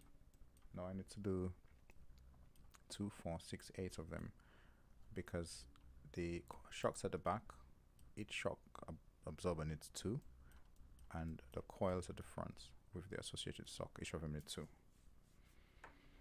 I'll do the ones at the rear first, because I don't have the ones at the front done, made yet, coils made yet. Let me just isolate those two things together so I can have a better view. Alright, so I am gonna put one bone here, basically right here in the middle. This is the first pivot point, okay? So I'm gonna put the cursor there first, and then I'm gonna duplicate this bone and then snap it to that point.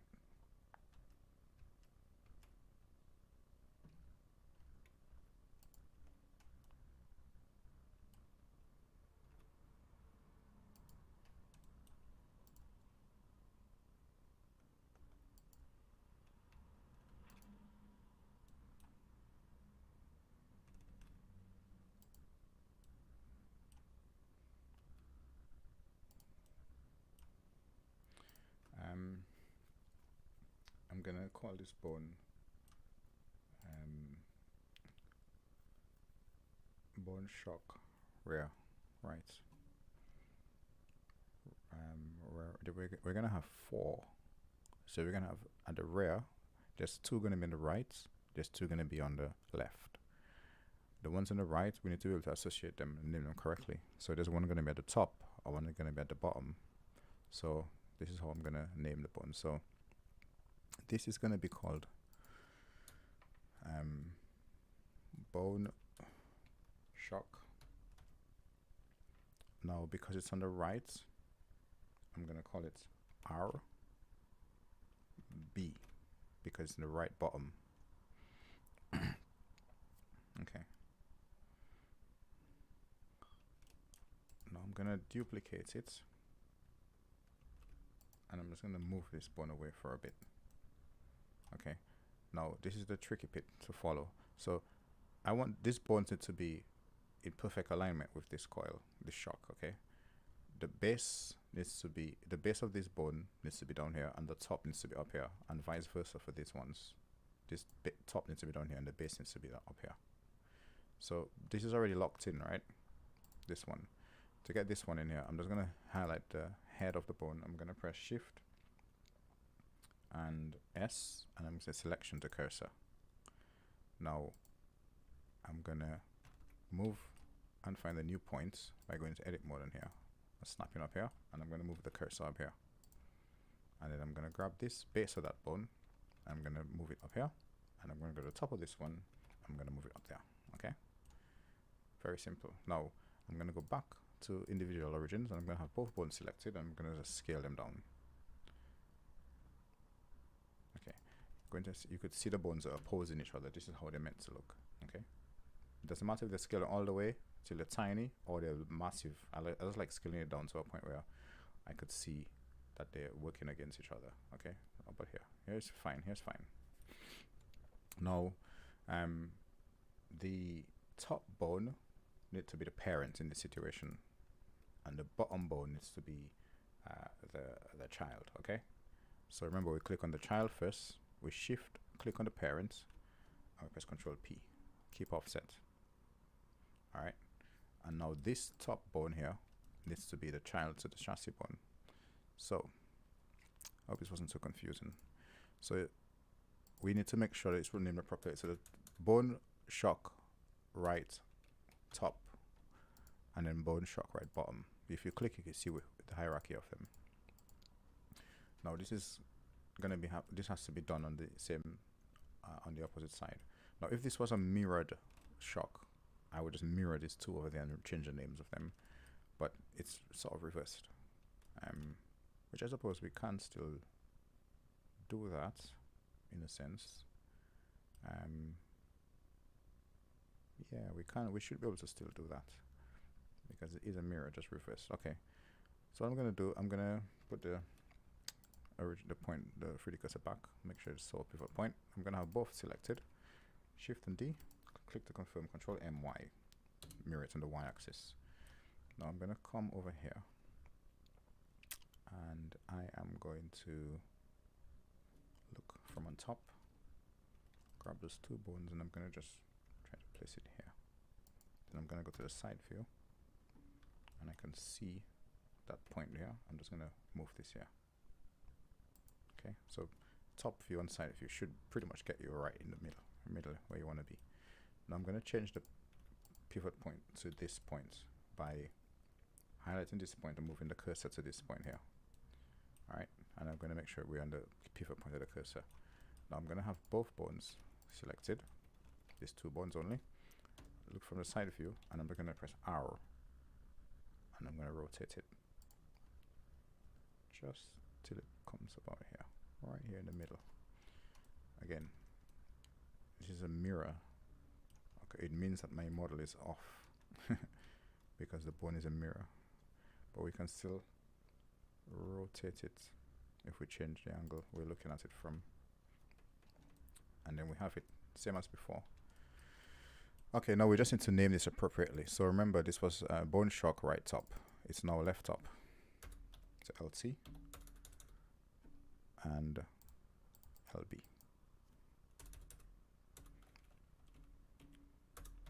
Okay, and that's that. All right. Okay, We need to do the same for the front. Okay, so I could probably just mirror this, duplicate this as well. Yeah, I could just duplicate this. Let's bring up the chassis at the front to look at the where it needs to be. We need to get the pivot points. Okay, so the pivot point is gonna have to be on this little coil thingy here, which is this one. So we just need this. Okay. I'm gonna highlight this edge. Should I just highlight this edge? Let me think. I could just duplicate this actually and just position it. Yeah, okay. Side view.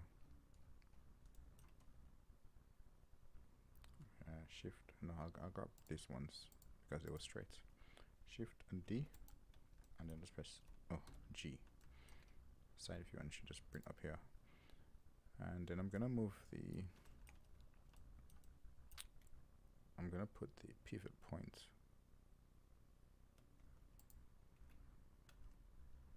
here at the base of this.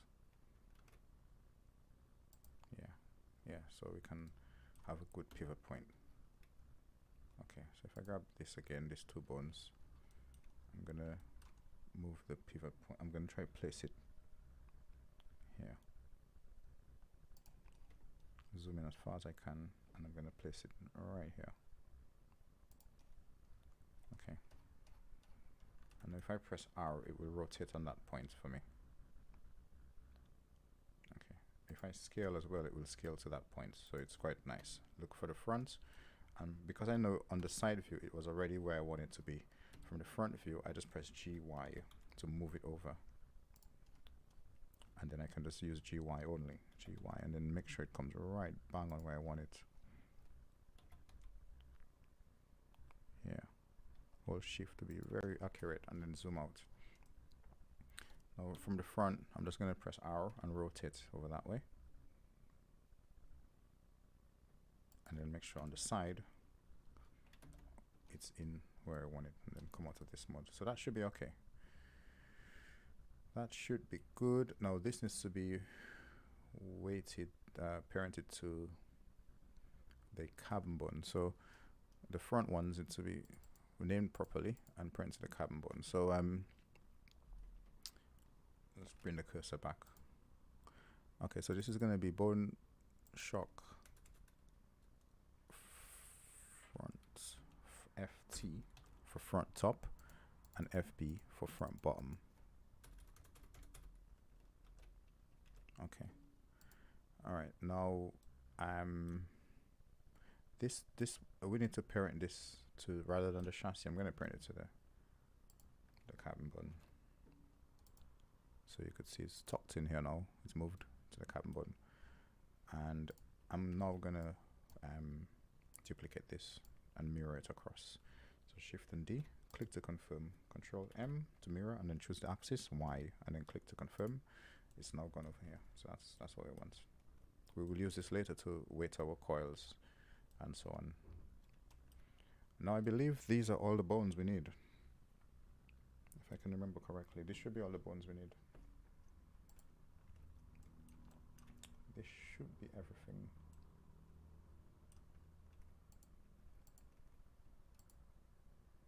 This should be everything. There's one thing I want to confirm before we move on. Is the rack position of this, because it's kind of tricky because it doesn't have a rack really. We need to have a position for it still. SnowRunner, even if you don't have a bone rack for in your mesh, you don't need one. The weird thing is the game needs one to function properly. So you still have to put one in, even if it doesn't have anything to do. Like, it's not doing anything. The game doesn't find it. It freaks out. So yeah, we do need to create one more bone. Which is kind of crazy. But yeah, we need to create a bone rack. because yeah, the game will freak out if it doesn't find it. So we just use the this one and side view, Shift and D, click, and just move it down GZ. I'm just gonna place it somewhere in the middle here. It doesn't really matter, and scale it down. Oops, scale it on its origin points, like this. And it needs to be parented to this button, and then it needs to be named the same name that we created in over here. Remember, over here the game is asking for the bone rack name. It's in the steering frame. We call it bone rack.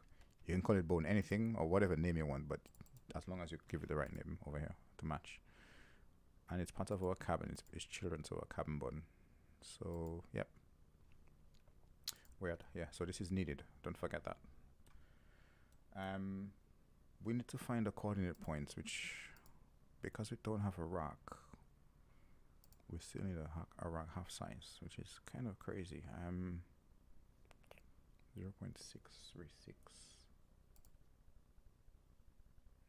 Where does this value comes from? Where did this value comes from? The middle point? No, it can't be the middle point, or else it would be. I think it's the further extremity of the rack. So how far does it go out? Yes, I believe this is asking for the extremity. So in here, this would serve as our rack. I think this would serve as our rack. Oh, it's no. This is a mirror. This would serve as our rack. It's the bit that touches the wheel to pull it in and out. So it's probably asking for the length of this. So it was 0.716.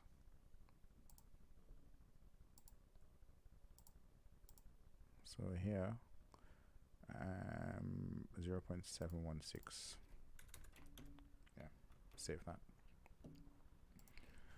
And that is, let me just sanity check. Yep, I believe these are all of the bones needed. Yep. Yep.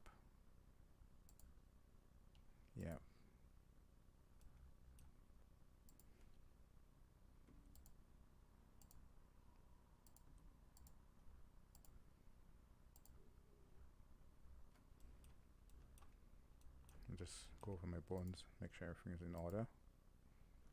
Isolate them as well.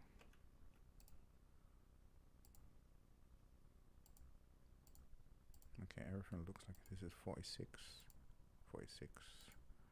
0. Okay, everything is in order. Everything looks good. These are my. Okay, everything looks good. So these are the bones we need. That's it. And now we're gonna let's animate those bones and get them. Let's animate those bones and get them. Get the truck working. You know, that's the fun part. All right, how do we do this? This is what most people don't know in modern. So hopefully I get to teach you guys this, and then you guys can start making some mods. All right. We'll start with we have to basically apply weights to every mesh that we're gonna export into SnowRunner. Okay, so I'm gonna start with the body. Or the meshes we named. So over here, the body, very easy. It goes to the chassis button, because technically the chassis controls this. In trucks where I have like long trucks I've made before, I normally do a gradual weighting between different bones. So when the truck drives over different terrain, it twists and flexes. That's normally done between two different bones, and then you have to set what strengths they are and how much they can flex. There's no flex in our Scout per se, the body, so this is very easy to do when it comes to weighting. The first thing we need to do though is bring all our meshes in the scene. Okay, so I'm gonna just press Alt and H to bring everything in the scene. And I'm gonna highlight all of my meshes I've made. You could see everything here. That's our truck. If I press G, you could see I've got everything here. And I'm gonna highlight all of them, and I'm gonna hold Shift, and I'm gonna click on the button, any other button. Actually, what is this? Oh, this is something. This is something I'm gonna talk about in the future. I've got to model my coil. So what I did, I grabbed the coil from the model and I placed it in here as a template. So I've got to use this as a template to model my own coil for the truck. But we'll do that afterwards. I grabbed that by accident. Let's turn this permanently off. Okay, so let's grab our meshes again. And I'm gonna hold Shift and I'm gonna click on the bone in the middle, or any bone, it doesn't matter, and then press Control P. And here, set to parent, I'm gonna choose on the armature deform, it says with empty groups, or you can just press E because E is the shortcut, but click on it with empty groups. Now we notice what happened over here, right? All of the meshes sort of disappeared. They didn't. What they did is they went into the armature. Okay, they're in this armature now, so you have to bring the armature down to see them. Okay, now if I open it up, we're gonna start. I'm gonna turn. I'm gonna do it like in pieces. Easier to understand that way because they're all done differently. So we're gonna start with the body. So body 1, if you have a mod that has one piece of the body, then that's it. You go into edit mode, make sure you're in vertex select mode, and in edit mode I press A to make sure I have all the vertices selected, and then over here on the object data properties you click on that tab, and then on the this might be like this, you might see it like that. On the vertex groups you want to open it up, and let's expand this a bit. Let's get that little, there we go, expand this a bit. These are all of the vertex groups that were created for your armature, all the bones included in that armature. Now some of them don't need all those vertex groups. Okay, this is the thing that's a bit weird with the way SnowRunner the Blender does things, but you don't need all those vertex groups. For this one we only want to weight the body to the chassis, so if you want you could leave it at that and just go on to chassis, make sure the weights are at 1 down here. You can slide the bar with your mouse, or you can just double click and type a figure. 1 means that on a scale of a percentage, 1 would be 100% weighted to that board, 0 would be none. If you go to weight paint mode, blue, it uses a heat map. Blue would mean it's 0. If I show an example I apply 0.5 and I click on the sign whilst hovering above bone chassis, and I come out to edit mode, you'll see it's green, right? It's like a heat map, blue to red and everything in between. That's how it's done. So a weight of 1 is what you need, and you hit on the sign, and then you could see it's red. If you load a mesh into SnowRunner that is not weighted, the game will crash. It will be funny. The mod will explode and bounce around like crazy, and people will wonder what's going on. I've seen it. It's so funny. The mod will start bouncing around all over the place. That's not only to do with weights, it's to do with the way the bones are arranged as well. But one of the crashes is caused by bones not every single vertex need a weight. Okay. Anyway, so this is how it's done. You go into edit mode and make sure in vertex select group, press A for all, click the vertex group you want, and then go on assign. Now we can lock this vertex group, and then we can click that drop down tab and select delete all unlock groups and unlock this. We achieve the same thing. Okay, I've done the first part. I'm going to turn it off. I'm going to highlight the second part and just rinse and repeat.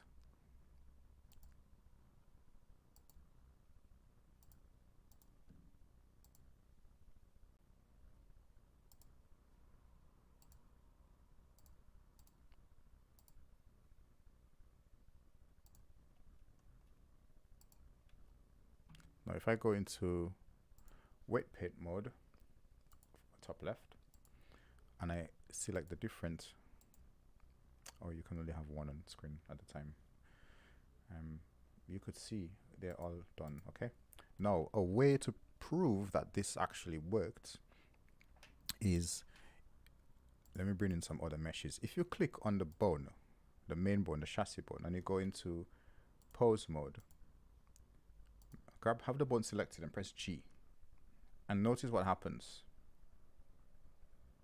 Okay, the chassis, the body of the vehicle follows the bone and the rest stays behind. That's because we've weighted it now. Okay, and in the game this can now move about. These won't, the rest won't. They'll create issues. Okay, so that's a good way of doing a sanity check. Move the bone and see what follows it and what gets left behind, and then you will know if you've missed something. So we've done the body. Let's just move down the list of meshes. That's how I like to do things, to make sure I don't miss anything. So this is just all the plastic bits on the body. Same, this should be the same as well. So this goes to the chassis. I like deleting all the other bones because later down, if I come to do work on this mod, I'll have to be picking which vertex group, and it can get weird. So I like deleting it. So going to edit mode, have the chassis bone selected, and hit assign with a weight of 1. Okay, and then that's next one. Edit mode, press A for all to select all the vertices, assign. So that's done. And I'm just going to move down the list. So this bit right here, this bit I'm going to leave it though because this is different. This is done differently. So let's leave this for now. This is hard to do. It's not easy. You can't just weight the entire front axle. This bit I've separated it. All right, I've separated the hub because the hub is what rotates. This has to be weighted to our hub right, which we have. This is the left side, sorry. So the bone hub left, which we should find in here. We call it bone axle front left. Okay, is that why I named it in here? Oh, we call it bone hub left. Okay, we should change that, and I spelled it wrong as well.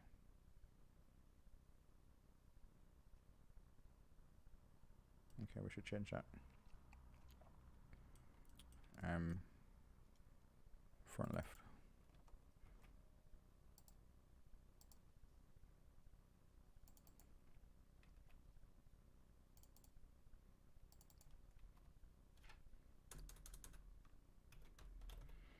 Okay, front right. Okay, that should do that.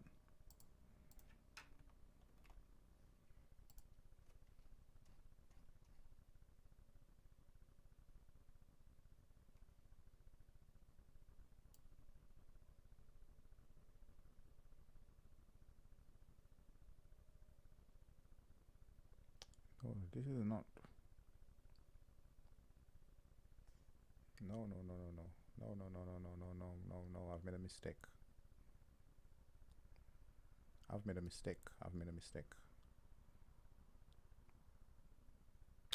a mistake. Sorry. This was correct. The axle front bone and the hub bone are two different bones. The hub bone determines the hub that rotates, and the axle determines the flexation of the axle. So I was right to call this the bone hub.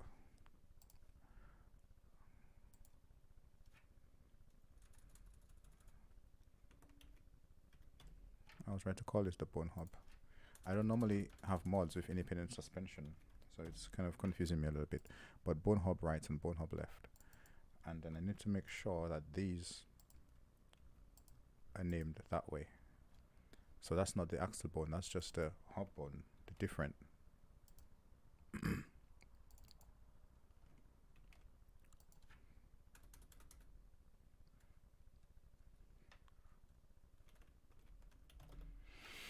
Okay.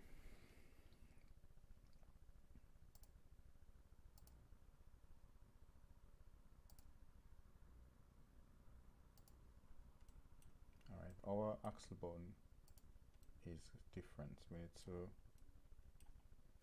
we need to actually create that axle bone somewhere else.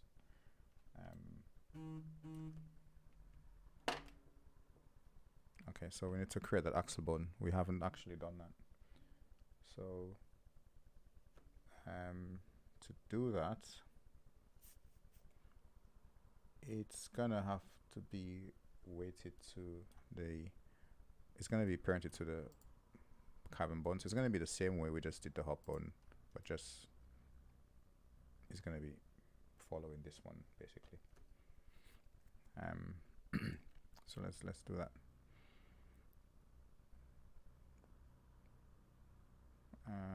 Okay, let's bring in some components of the chassis first to see the location of it. So this technically, again, I don't do independent suspensions much, but this technically is the position of the axle. It's kind of weird. So we're gonna bring the 3D cursor here, and then we're gonna create a bone to go to that point. So duplicate this bone and then snap it to that point, and then scale it down. I'll leave it like that, doesn't matter, so we could see it. And this is our, this is gonna serve as the bone for this entire section of the axle. Okay. So we're gonna call it, we've got the names here already in our code. Bone axle front left.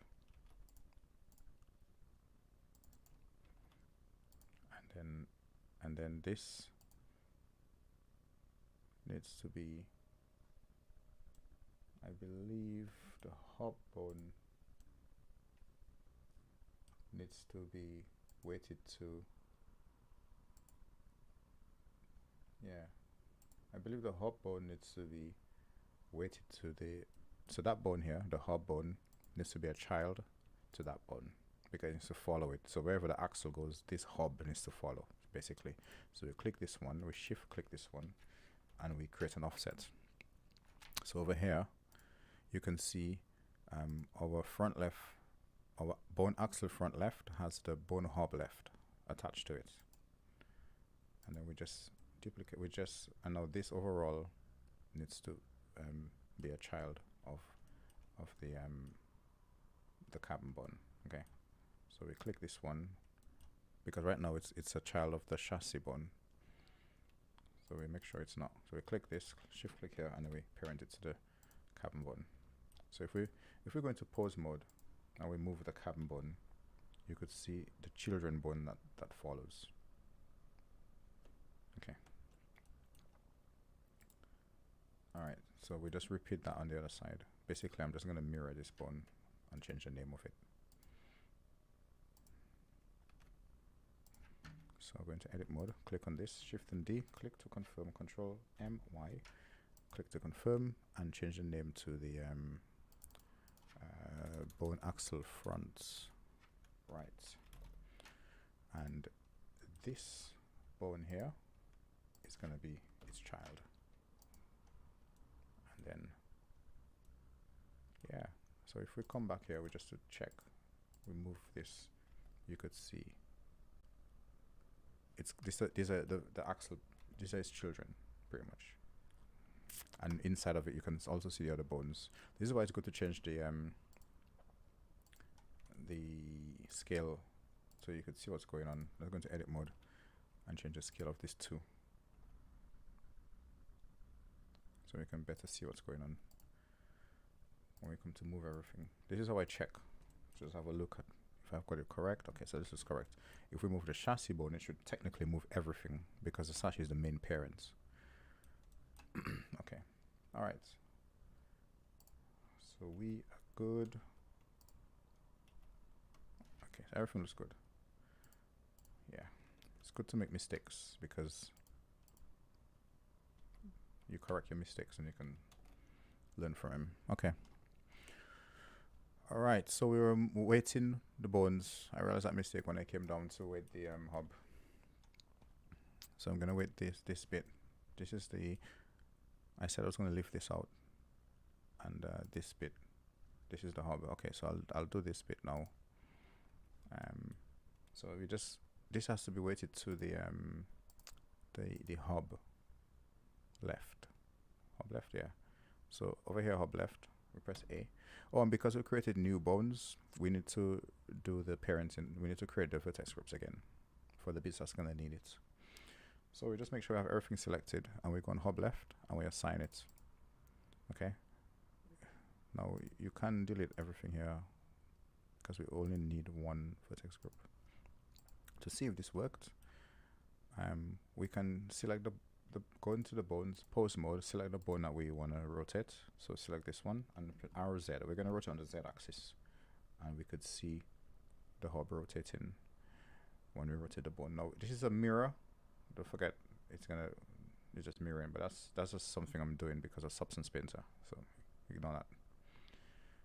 Once I mirror it after I've made my meshes for my textures, I will then apply the weights properly over here. Okay. All right, so moving down this bit. Ooh, this bit is gonna be tricky. Okay. This bit is interesting.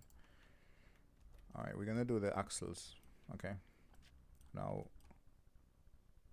the axle has lift springs and it has shocks. I'm gonna isolate these bits so that I can work with them independently. So to do that, I'm going into edit mode and I'm going to face select mode and use L to link. Make sure I'm on normals. And I'm gonna try separate these pieces so I can work with them. It's easier that way.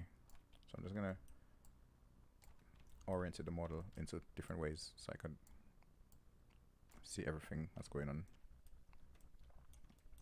And I'm gonna make sure I grab all the lift springs and get them off.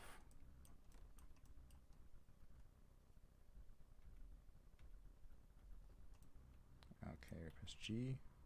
Okay, I'm happy with that. Alright, so I'm gonna press P, separate selection. I'm gonna hide it for now.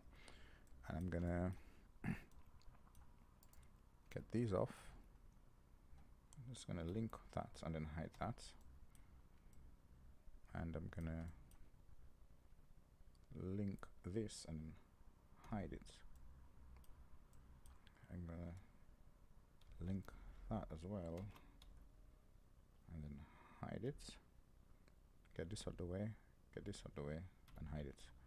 Now I've got this now, so if I go up and go into this view, I'm gonna select this and select this and press P, separate by selection. Okay. Now if I go into edit mode, I can unhide, Alt and H, bring everything back. Okay. I've got my coils over here, my springs, bring it back. I want this to on the screen with the, okay.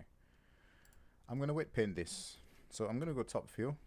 I'm gonna go into weight paint mode. Now this is not this bit now, you don't do it like how I showed earlier, like, because it's not 100% weighted to one bone, it's gonna be between two bones. So the lift springs are gonna be weighted between the chassis bone and the rear axle bone. So over here in our vertex group, we wanna make sure we have the chassis bone and the bone axle rear. I'm gonna lock them, delete everything else, and unlock them again. So these two bones is what we need, okay? So with the top view, I'll press 7. I'm gonna go into weight paint mode. Over here on the tools, I'm gonna make sure my brush over here is on add. Using the add brush. Yep, add brush. And you can mess with the radius. The strength has to be 1, the weight has to be 1. You can mess with the radius if you want to determine this circle. It really doesn't matter because you could. It doesn't matter. The stroke is what matters, but you can make it bigger. Doesn't matter. So I'm gonna select the chassis bone first. Now, if you think of how an axle spring, lift spring works, basically the point where it connects to the body of the truck, the chassis has more control.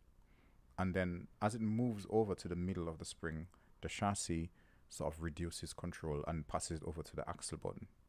So we're talking about these two bones here when I say chassis and axle. So to do that, you want to paint along. With the chassis selected, you want to give the chassis its strengths and weights.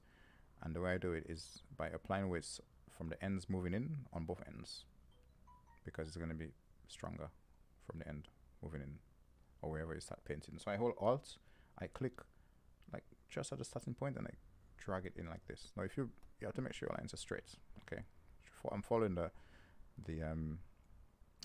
axis, x-axis, and I'm trying to, when I get to the bone in the middle, I know that's where the axle is, the axle support is, I stop and I release, and I come from the other end and I do the same thing, and I come to about here, I stop and I release here. Okay, so this is the strength of the axle on the chassis on the springs. That's the strength it has. Okay, we now want to invert this and pass it on to the axle bone, so it has the exact opposite weights. So basically, where the chassis is red, the axle will be blue, and vice versa. Okay, to do this, over here you could see the different weights. If I highlight it, you could see what we want to do is over on bone chassis CDT, you want to click the drop down menu and hit copy vertex group, so you don't have two of the chassis. You have a copy and you have the original. You want to now rename the copy with the axle bone, so you want to first copy the text and then delete it, and then rename it over here. So now you have both vertex groups with the same weights. The one that says axle, you want to invert it. So over here in weights, you want to click on it and click invert, and now you've inverted it. Okay, so that's that done. Okay, now the chassis, the axle bit in the middle, you can press A on that. You could see all of that technically needs to be weighted to the axle button. So you can just come over here and weight it as normal. Done. You go into weight paint mode. It looks like this. You can now merge them together. Control J. And if you go into weight paint mode, you could see how the axle bone has its strengths, and if you select chassis, you could see where it has its strengths. Let's do some more deletion here, because this is kind of weird, just to make it easier to understand. Okay, you could see where chassis has its strength and axle has its strengths. Okay, now what we do is, if you want, you can test this out by going to pose mode and holding onto the, clicking the axle bone and pressing G, Z. You want to move on the Z axis, and you could see how that's going to behave in game. Now, how it looks in Blender and how it looks in the game is completely different. It looks some weird and warping. In the game, it's a bit better animated. Okay. So with that's one done. Okay, let's hide that for now. Let's focus on these ones now. These are the shocks. Okay, so to do the shocks, the top part of the shock will be weighted to the top side view, top bone, everything at the top here, because I want the shock to, like what I used to do before, like if I didn't weight the end of the lower shock, when you get to the limit of travel, it would pop out like that. It would look weird. So now I'm weighting this end of the shock to the top bone, and this is where you name the bones correctly so you don't get confused. This is our rear right top. So we look for bone, shock, R. No, rear top. So RT. So it'll be here. Rear right top. Rear right bottom. Okay, yeah. Bone, shock, rear. Hang on. Rear top. Okay, yeah, I've got that correctly. I've got front top, front. Oh, I made a mistake again. So this is rear right top, rear right bottom, rear left top, rear left bottom. That's what I was going at. That's what I was going at.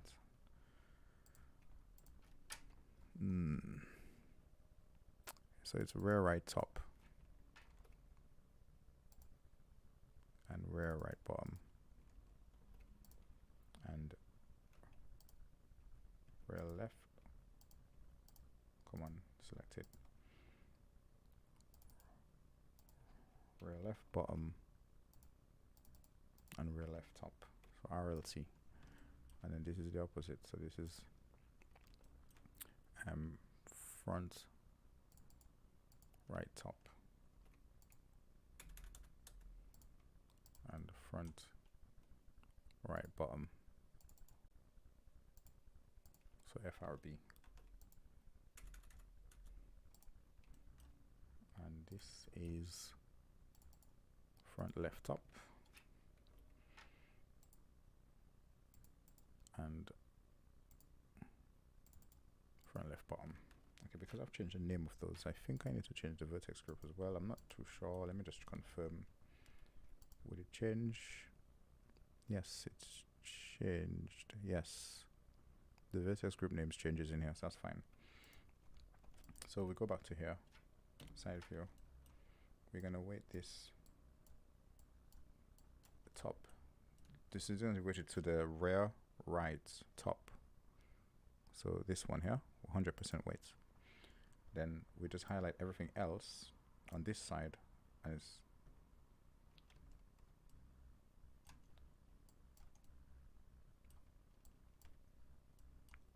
so rear right top, and then we just press Ctrl I to invert the selection. Make sure we deselect anything else. And this is going to be the rear right bottom. Okay, and then same for the other side. Just be very careful which vertexes you select. Which vertices. This is the rear left top, so RLT. Ctrl I to invert the selection. Deselect the other groups. Make sure nothing else is selected on screen. And this is your RLB. Sweet. You can have a test of it by just highlighting, going into hang on, there's so many. Let's turn this off. Let's lock these and then let's delete so we could go through them and see. Now if you go into weight paint mode whilst highlighting the mesh, you could see the weights and how they're applied. And that's okay. That's what we want. We can now bring that rest of the axle in and then join it back. Okay. All the meshes that were there, all the vertex group will now be one in this one. So you can actually go into weight paint mode and you can see everything properly. So that's how we want it. All right. So if we move the axle board, that's what I'm going to point out is you won't see the shocks moving. They won't, because that's where we're going to create the inverse kinematics for them. They're going to be controlled by code. So that's done. And we then move on to the next part of the chassis, which is this bit right here. All of this can be weighted to one single bone. If you want to create stuff like you want your exhaust pipe to shake when you're accelerating, you can create an extra bone for that. If you want the engine, if you have a detailed engine and you want the engine to vibrate and shake, you can do all that here. If you have fans on the engine, you can make them turn and all that. That's done in that similar way. But we don't have any of those stuff. So this is just going to be weighted to the chassis bone right here. And yeah, that's it. Delete all unlock groups. Yep. Have a check to see. Yep, good. Next, we got I've got those bits, the lights and chassis. Everything's going to be to the chassis. So moving down, this one, chassis, assign.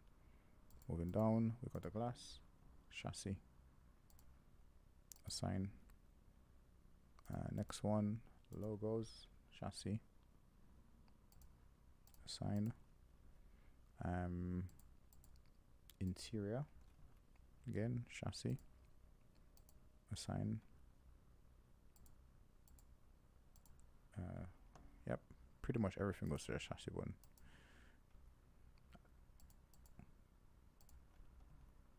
Now, the logo on the steering wheel is not weighted to the chassis bone. If you have anything like that to do with steering wheel, then it goes to the bone steering. Okay. So this bit here, where I've got the dash, some parts of the dash, I know that like this mesh here, These bits are for the steering wheel, these bits are for the chassis, these bits are going to be for our sun shield buttons. So I'm going to need to lock them. So I'm going to have steering locked, chassis locked, and our sun shield locked. Okay, and let me go back and unlock them. So going to edit mode, make sure I'm in extra mode. These bits here I've highlighted are going to be weighted to the steering button. I'm going to press H to hide them. These bits, actually let me go to this first, it's easier. This entire mesh, if I go to normal, make sure I select just the mesh, just the bit that's going to be moving. So this, if I press G and grab it, this is going to be weighted to my sun shield. Is this the right side? Yeah, right. And I'm going to assign it, and I'm going to press H to hide it. And this one, make sure I've grabbed it, is going to be to the sun shield left, assign, hide. I'm going to press A now, because then everything else on here is going to be weighted to my chassis, assign. Alt and H will bring everything back. And if you go into wet paint mode, you can now cycle through the bones and you could see what has what. So chassis has this, steering has that, and then sun shield right, sun shield left. Okay, we can test this now. Okay, we can come up in here, grab the sun shield on the right side, go into pose mode, rotate on the y-axis, and you could see what happens. Okay, you can come and hold the steering wheel and you can rotate it or do whatever you want and see what happens. Okay, that's done. We move to the next one, which is this one. Again, this has to be weighted between two bones, the steering wheel and the chassis bone.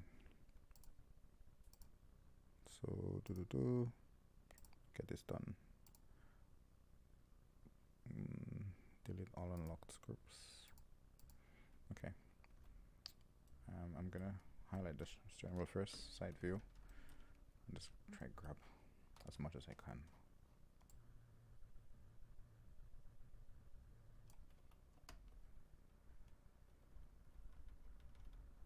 Oops, no, not this. We don't want that part. Press G to see what we have. Oh, we have something that we're not meant to have. It's here. Just get rid of that. Yep. No, I'm happy. I've got this entire bit. So I'm just going to now go and assign it to the steering. Now I'm going to press Control and I on over here while I'm in this screen to invert the selection, and I'm going to add it to the chassis. And yeah, I'm going to test this. I'm confident that it's done properly. Interior dash parts. Okay, there's quite a lot going on in here as well, but it's easy to understand that only 2 bits here are going to be on the steering wheel. I think it's this bit. If I bring the steering wheel back. Okay, so this is as well. Okay, so this rotates with the wheel. Yeah, so these bits here. Okay. So these bits here are going to be on the wheel. So we assign it here, and then invert the selection, and then throw it over to the chassis.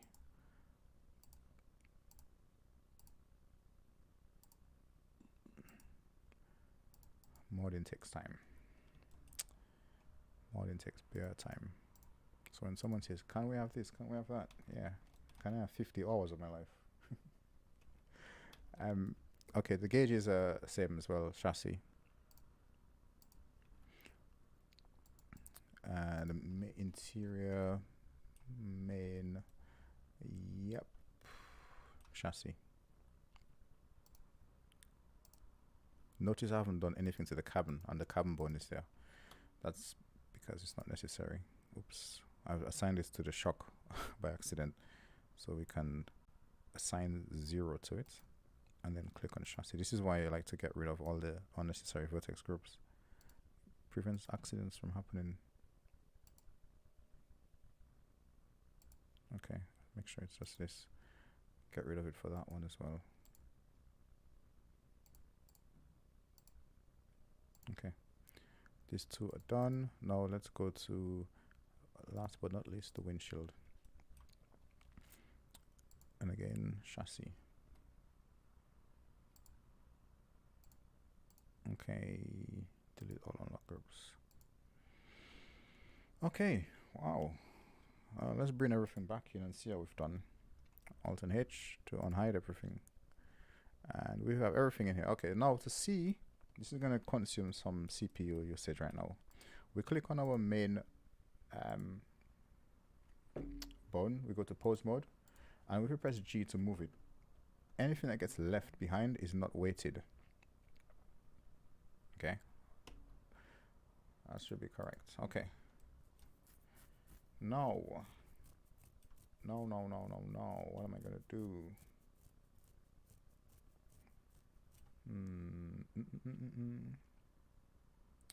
Technically I have created the maps for this, so I don't need to have the mirror on still. Okay, I'm gonna go ahead and weight this now. Left it for last. Okay, so for weighting this, we need 3 bones. We need our chassis, and we need our axle bones, and which I haven't got in here because I did create them afterwards. So I did say, yeah, when you create new bones, you need to apply the vertex groups again. So we just click on this, shift click on that, Control P, and empty groups. And now we're gonna have them show up now. So we need our axle front, axle rear, axle front left and front right, and our chassis. And we're gonna delete everything else. Okay. This bit here, I don't need this in the picture.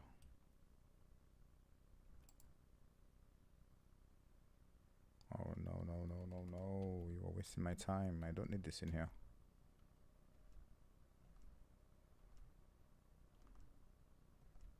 Okay, this bit right here is gonna be pulled out because I'm gonna use inverse kinematics to control this coil.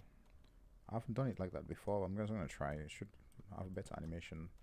So I'm just gonna separate this. Let me see if I've got just this piece. Yes, I'm just gonna hit P, separate by selection, and I'm gonna turn that off for now.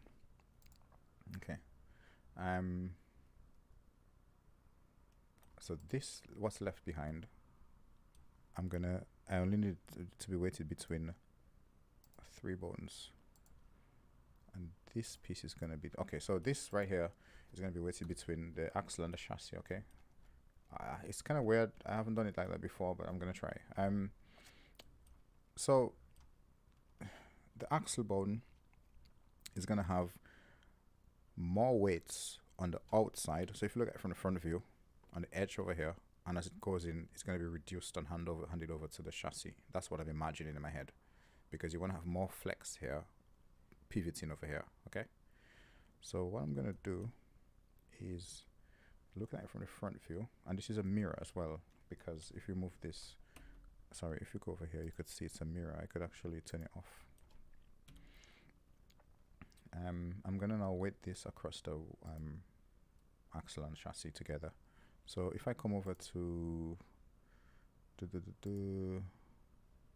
weight paint, unlock these, and I go into weight paint mode. I'm gonna start with this is the front left. So I'm gonna imagine this is the furthest end. I'm gonna hold Alt, click, and then move inwards. Stop here. I hope this animation is looking good. It might look weird in Blender, but really you want to check it in the game and see how it looks. So this is the front left. I'm gonna do the same thing. I'm gonna, as before, I'm gonna copy this, the one I just weighted, and I'm gonna rename it here, and I'm gonna invert it once it's highlighted. And now I am going to let me think. I'm going to mirror this, apply the mirror, And now that, hang on, where did it go?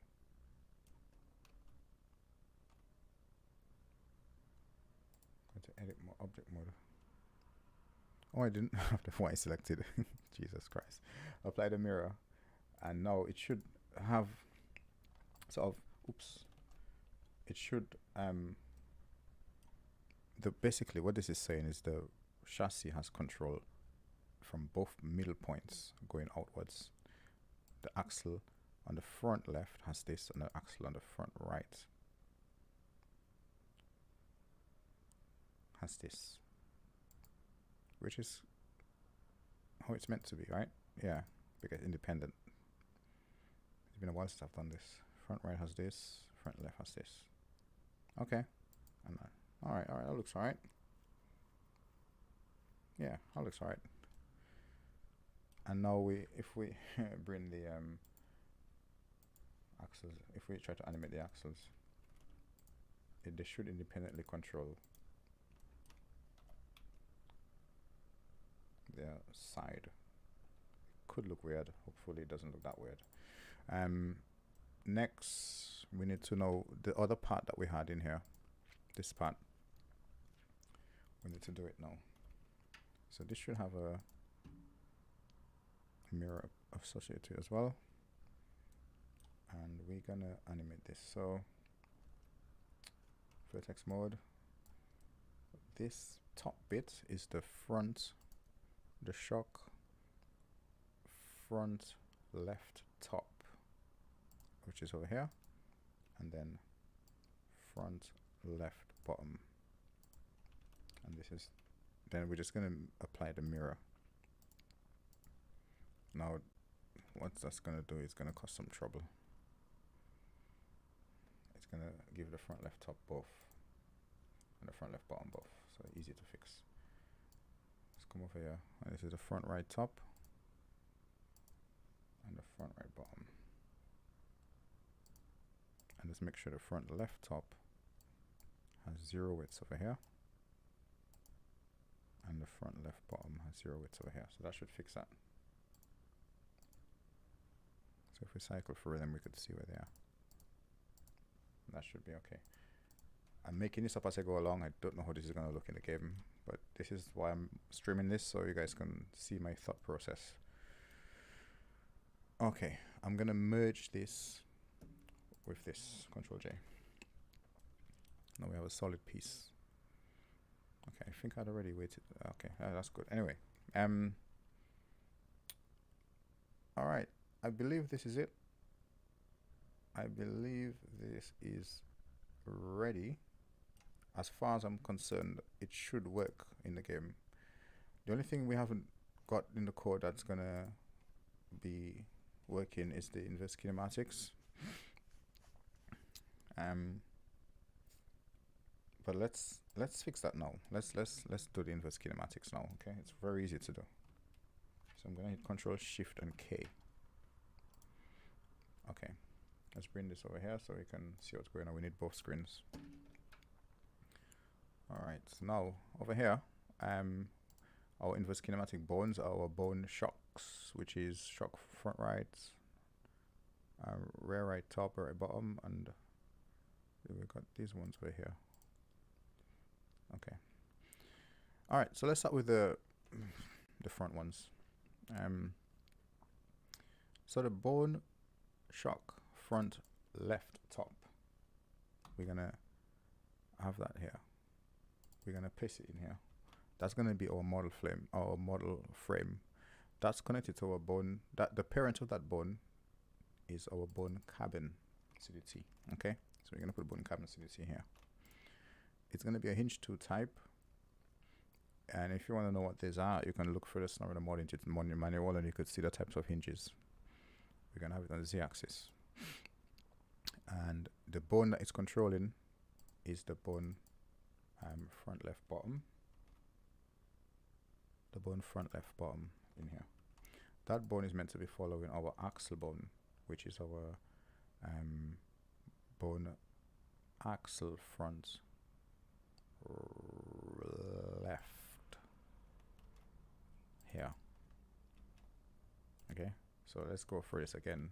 We have the hang on, let me go into this mode so it's easier to see. So we have this bone at the top, which is our bone shock top. Its parent frame is the bone cabin CDT. You could see it here. It's parented to the cabin. Okay. It's moving in the z-axis, which is up and down, and it's being controlled. It's controlling the shock front left bottom, which is a child to this one. This is a child, sorry, to this one. This then follows the axle bone, because when the axle moves down, you want it to follow it. Okay, you want it to stretch. So this is where the reasoning comes from, and it's the front left axle, bone axle front left. And we call it a slider type hinge on the z-axis. That's one IK bone made. Okay. Next IK bone is pretty much the opposite of that. It's actually easier to copy that block of code and overwrite that bit.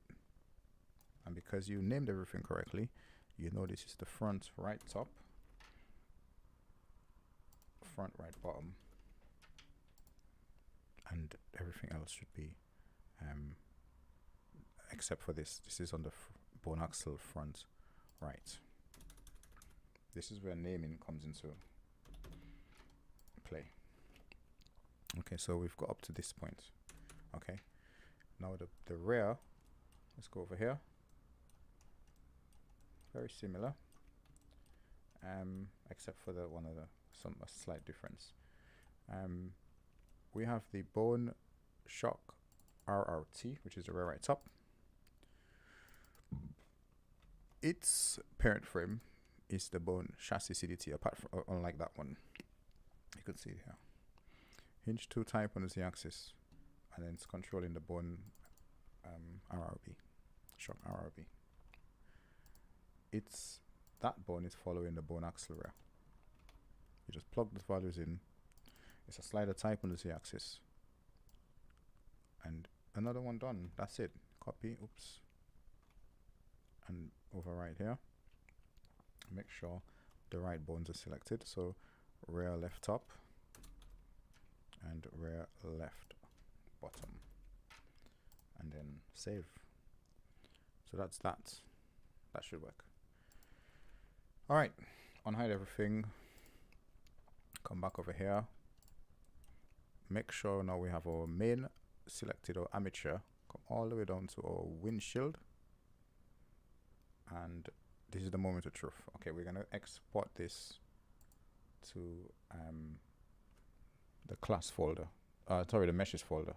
So export FBX, same place in our meshes folder, and make sure this time we have amateur in our preset, and export. Okay, when this is going to take some time. All right, it's done. Now over here in the editor, it's going to ask to load again. Oh, we've got some issues with tags. Can't load class documents. To the classes, trucks, to the forerunner. Start end tags mismatch. Okay. We have an issue with starting tags and ending tags, and that is a very annoying issue to have, because you have to search all of your code.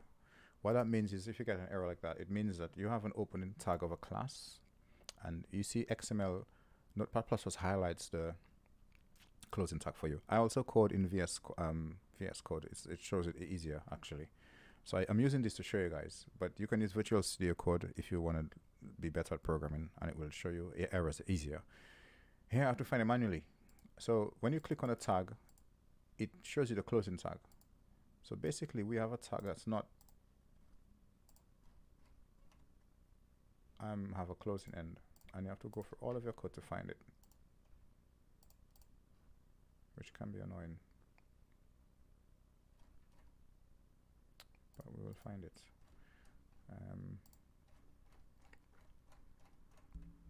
Oh, here we go. Get rid of that. Found you. All right. So we have our mesh loaded. Now this, okay, our glass is white.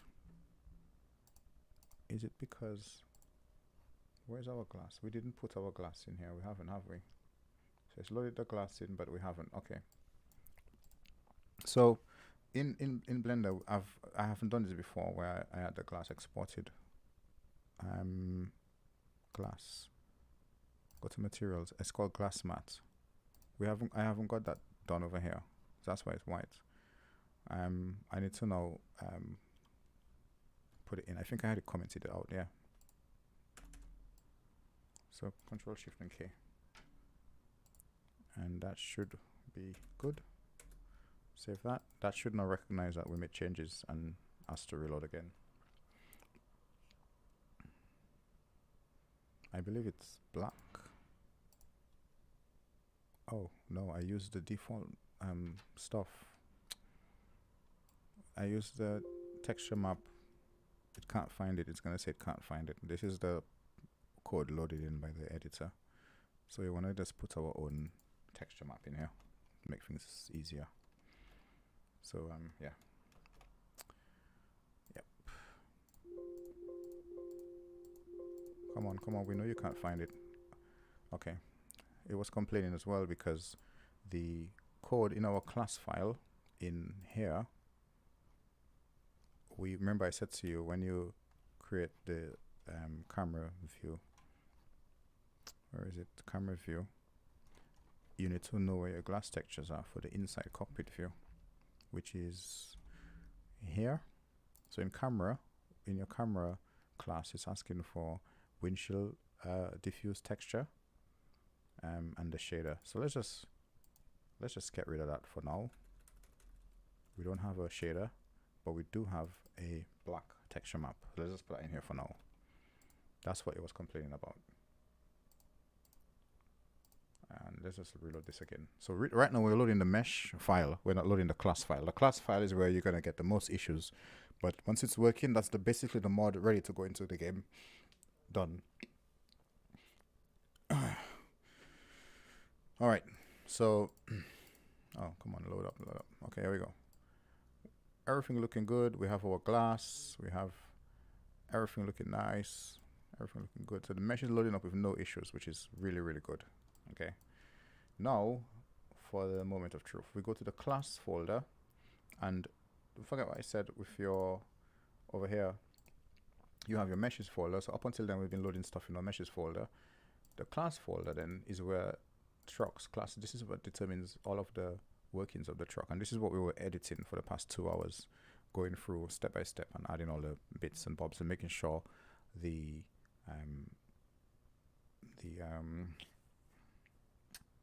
stuff matches, the bones matches, and the names of everything matches. I know for one we're gonna get issues. It's gonna look for this tire. We don't have it, which I can actually put in here. I did actually put it actually. Yeah, I did copy some tires from a previous mod, so it should find it. I think we're using the Nito grappler. Yes. Okay. So yeah, it should find it. Okay. Now let's see what happens if we. This is where I normally get errors, and then because you can't think of anything. Oh, okay. This is a very easy error. We didn't create any collision meshes for our truck. Okay. So I'm happy I didn't do that on purpose. I actually forgot, but I'm happy I did. So I can show you guys. You will have nothing loaded into the game if you don't have collision meshes. Okay. The reason for that is obviously the game needs to know where your truck is. It needs to be able to collide your truck. It doesn't see the mesh here. It sees the collision. So this is for the visual eye candy of the player. But the actual collision mesh is to hit obstacles and have the mass work and all that. You need the collision mesh. Now, every bone in your mesh, in your armature that has the the prefix at the end, CDT, it needs a mesh. You could technically load just a cube with the associated bone to it, and it's happy. But you want to be accurate. You want to make sure you capture the shape of whatever it is that you're gonna export. So we're gonna now create collision meshes. You have to create collision meshes for the bone carbon CDT, for the chassis CDT, and we only had 2 other bones with CDTs at the end. Sun shield right and sun shield left. So not a lot. Oh, and we need for the axle, but that's gonna be done with the chassis still. The chassis is quite a lot. So let us start this then. Let us start this. Okay.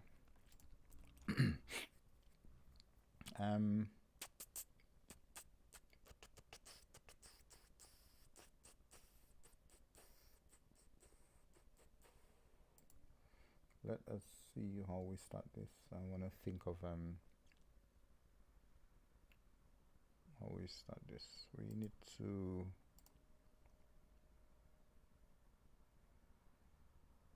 okay. All right. So we don't need one for the axle. Okay.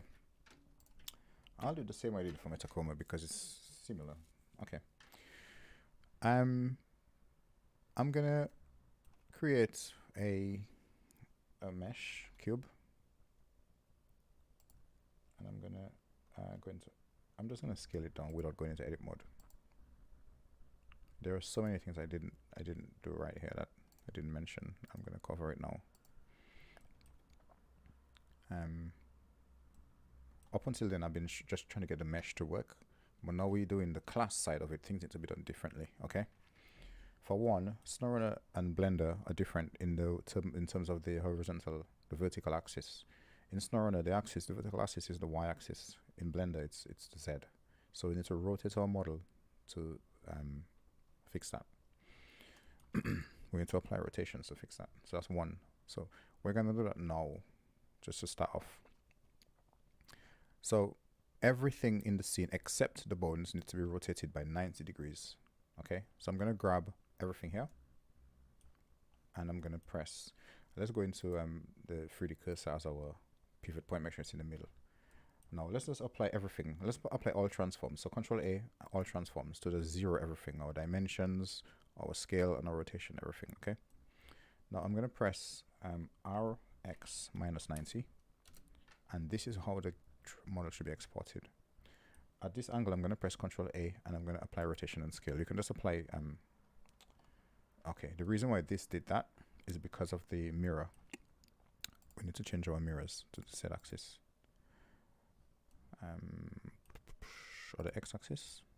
Yeah, everything with a mirror needs to have an X axis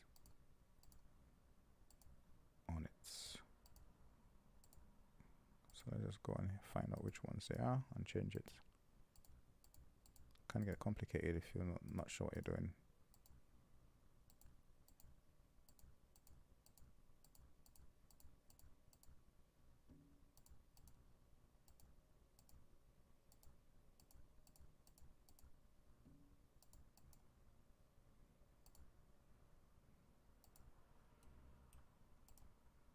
Why is this looking like that?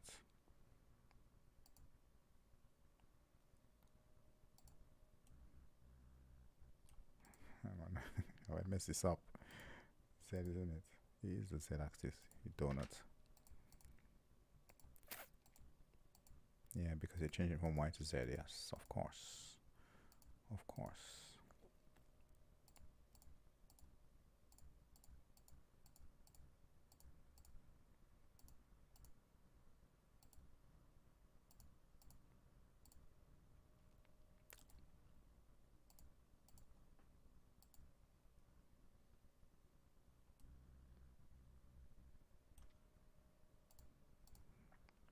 Z axis all around.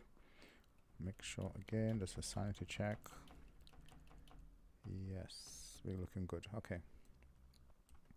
So with everything selected, we make sure that we apply the rotation in this orientation, and then we can press RX90 just to rotate it back, and you can save.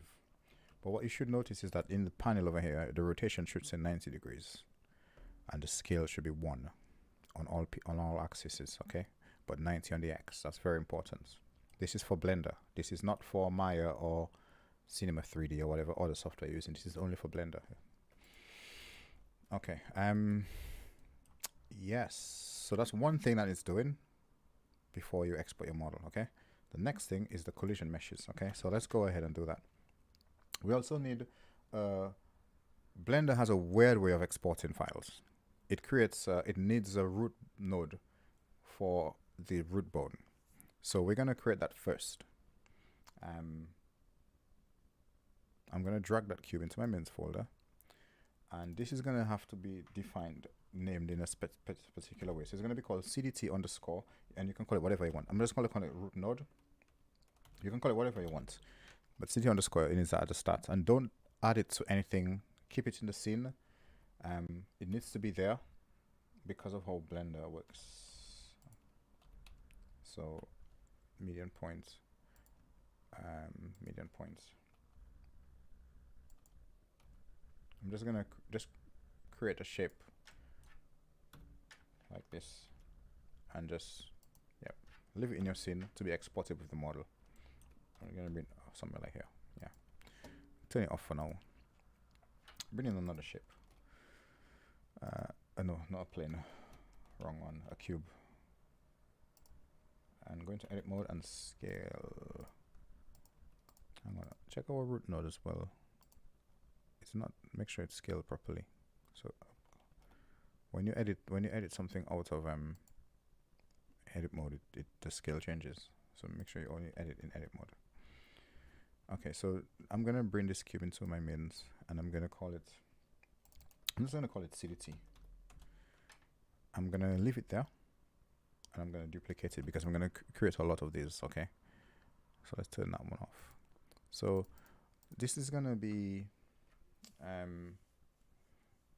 this is gonna be I'm gonna start at the front, trying to get the collision mesh of the truck. So this bone, this shape as it is, I'm gonna have it highlighted. I'm gonna go to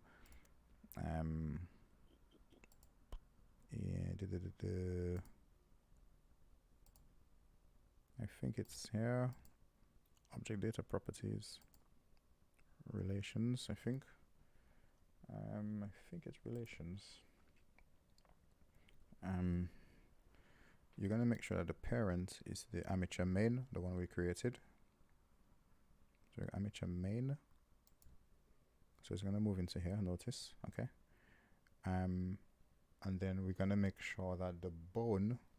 We're gonna make sure the parent type is a bone, and then the parent bone is the let's start with a cabin. So bone cabin CDT. Remember, all our CDT bones are gonna be done. It's now snapped over to the front of that one, so that's good. Now, from this view, I'm just gonna try to capture the shape of the vehicle. Now I see some modders do this, and I use their mods, and their mods has really bad collisions. You need to get good at modeling and do good stuff, you know. Just make your mods properly. If you say you learned from ICEBERG and you do crap mods, then it's not really accurate, because I'm going to show you the right way to do it. Just try to capture a rough shape of your body. Now, I always try to put the front end of my mesh a bit further back, because when I create a bumper, it's something to do with the game and having bumpers.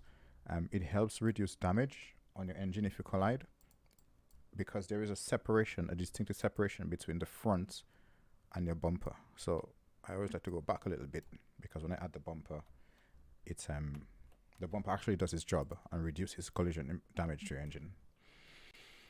Apart from that, you just try to capture the general shape of the front end, like this. This is fine.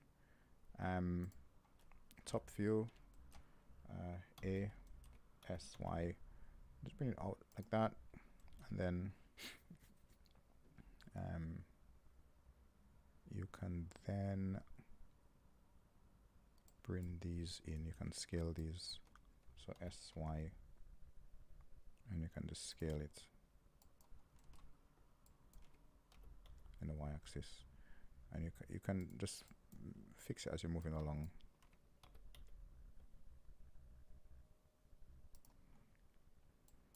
Okay, that should be good. General shape. And for the front view, you can add loop cuts. So I'm going to add a few here, and you can hold that. Sorry, highlight this, GG, and move it over.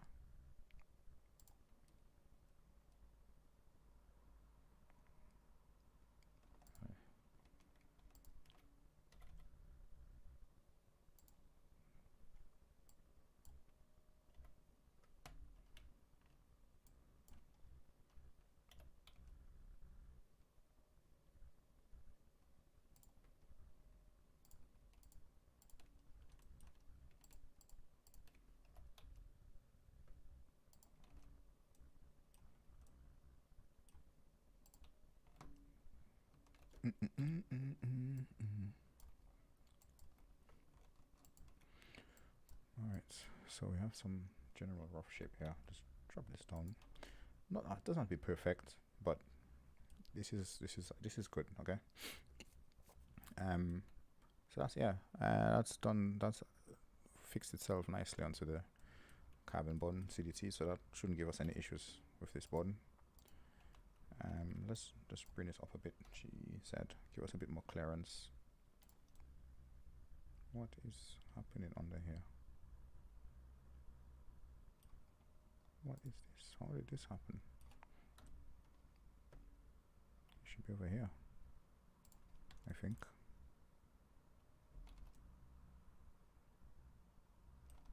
Yeah, it should be over here. Yeah, should be right here. All right.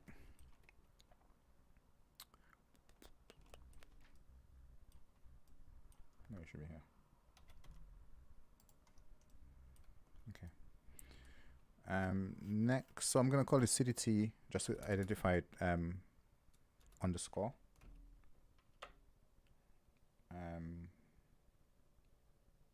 Cabin. So I can understand. And you need to name it in that convention as well. CDT underscore. The postfix. The prefix. Sorry. Okay. And now because I made a copy of this, I can now duplicate this and carry on. So this is going to be amateur main again, and type is bone, and then the particular bone I'm going to send it over to the chassis. Now the chassis can have multiple, but basically you want to encapsulate the shape of the vehicle, so I'm just going to bring it over here, and I'm going to try and get this bit here. I'm going to go up.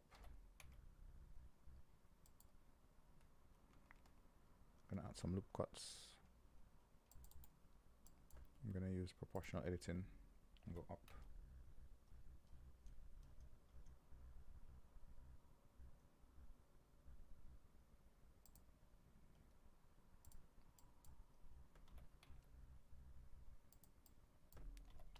Doesn't have to be perfect, but try and get the best you can.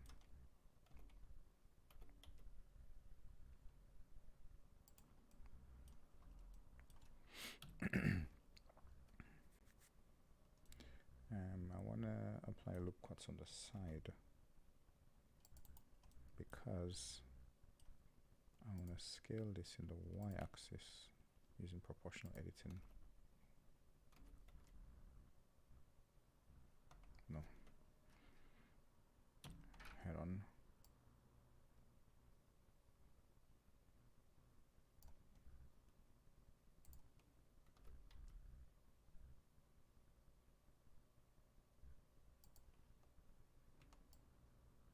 Oops. Yeah.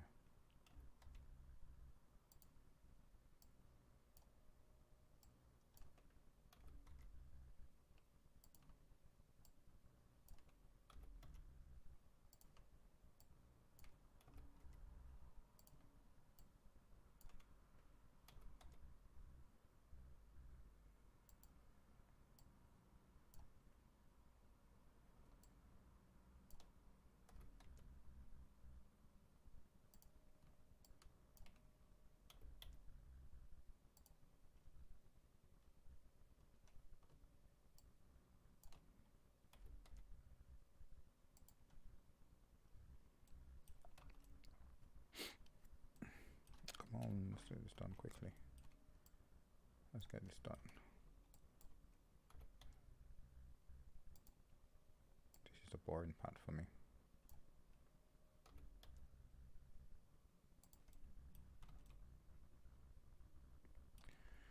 Doesn't have to be perfect, but it has to be generally there. Okay, so the next one again, duplicate this, and same as before. I'm gonna, yeah, just this should be the last piece for the chassis. No, actually no, I need some more. Amateur main, type is bone, and the bone is the chassis here. No, the last one I stopped here. So you can have multiple pieces. Let me see how far I went down. CDT chassis underscore. I'm gonna call this the same thing as well. Okay, and I'm gonna, so this one was down here. So I'm gonna make sure I get as low as this one. Z, what here? Actually, we can go lower.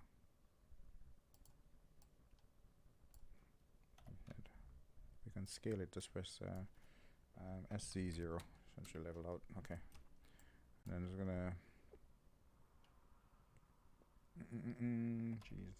X capture this. Go as far as here. Okay. Oops, not this one. Get out of this. Go to this one only.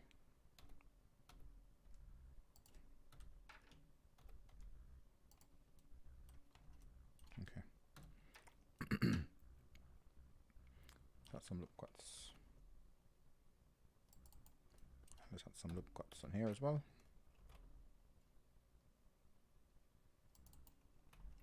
Alright, now let's just capture this, the shape of this general shape. I'm gonna go a bit further up as well on this. Right here. Yeah, bring this up. Gonna bring this in.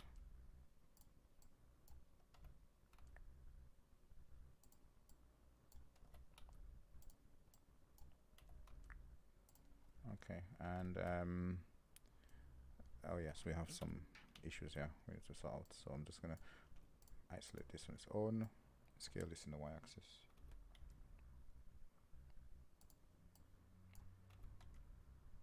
Very easy, very easy. It's not even, I mean, you could spend all day doing this, but ideally you just want a general where is it? This one, isn't it? Is it this one? Yes.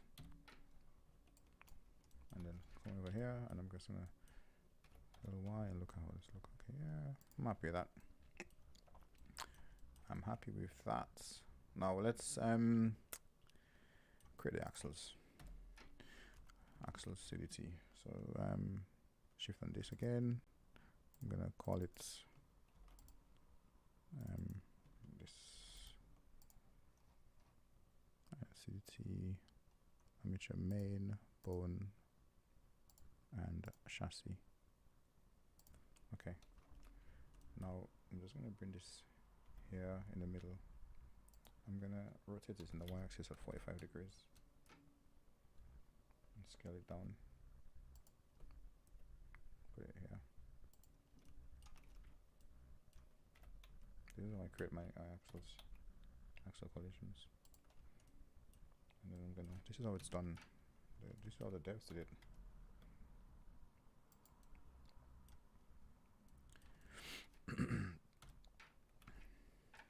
Make it a bit bigger. No, scale it everywhere except Y. So scale shift Y.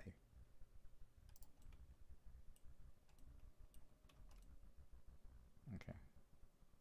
And now I'm gonna shift and D, click, GX.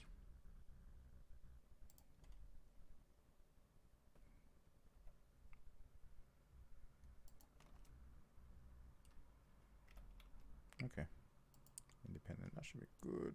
Good. All right, good. Oh yeah, two more.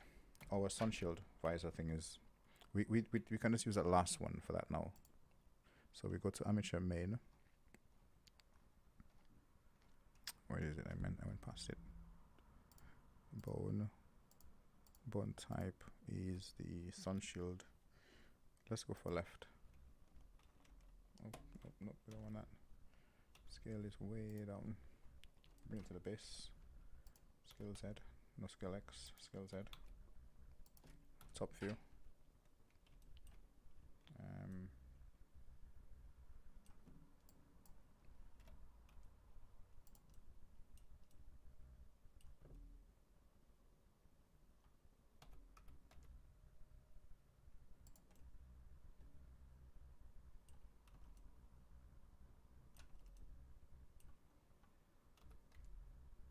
What is this? Oh, that's a different view. Looks kind of weird from that angle.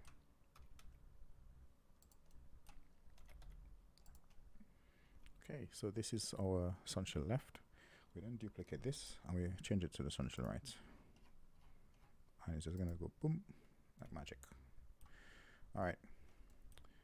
We don't need to associate material to this, but if you want, you can. I'm just gonna name it properly.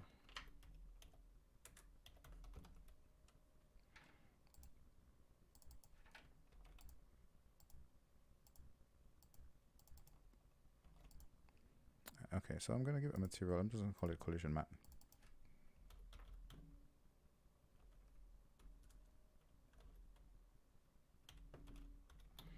Okay, so collision mats. Collision mats.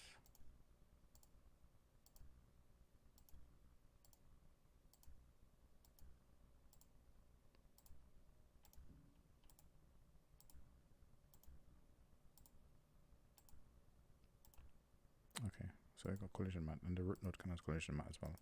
Let's clean up all the unnecessary stuff we have there. So you go to file, clean up, purge all. You can purge quite a lot of materials that's not in your scene being used.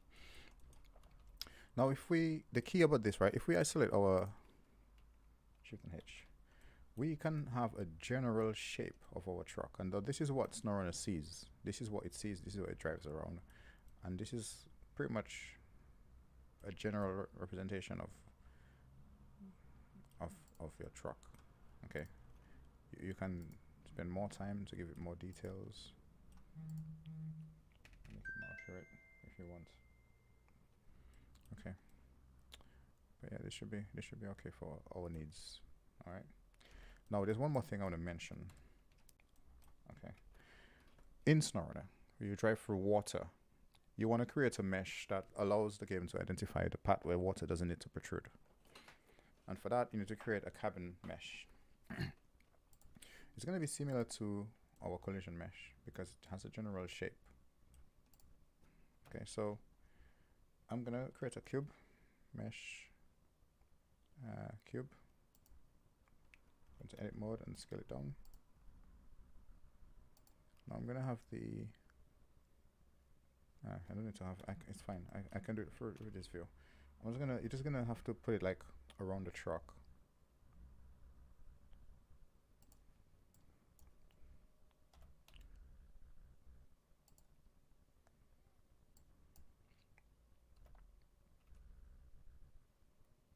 Like this. Oops.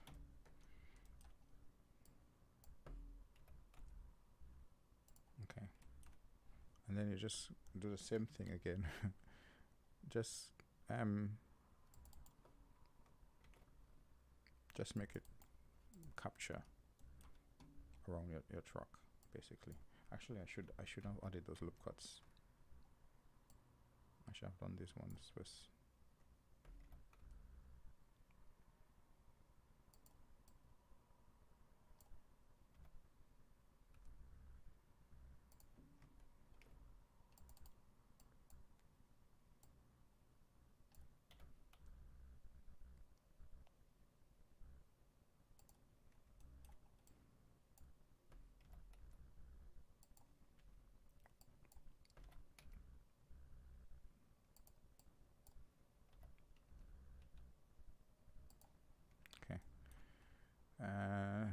This is good. This is good.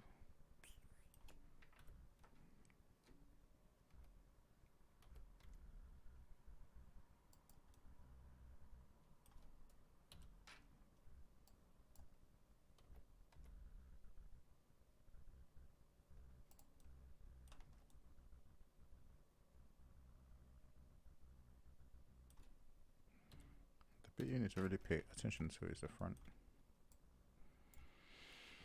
If I allow this to scale towards the 3D cursor, I could probably use this to my advantage. But here,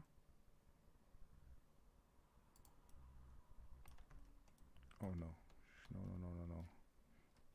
Scale X. I need to turn this off.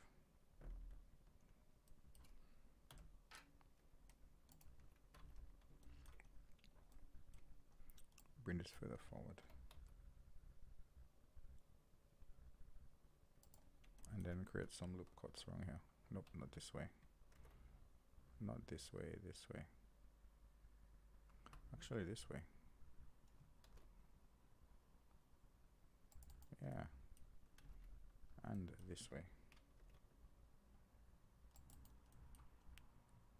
And if I come here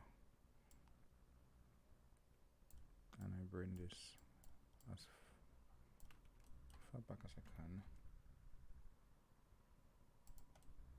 and then I come here and I select a face, I might be able to pull this off in a very easy way. I select proportional editing,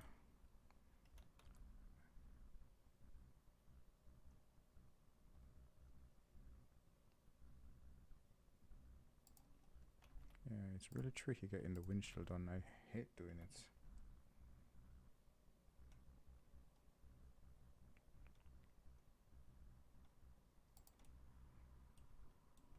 Doing the windshield.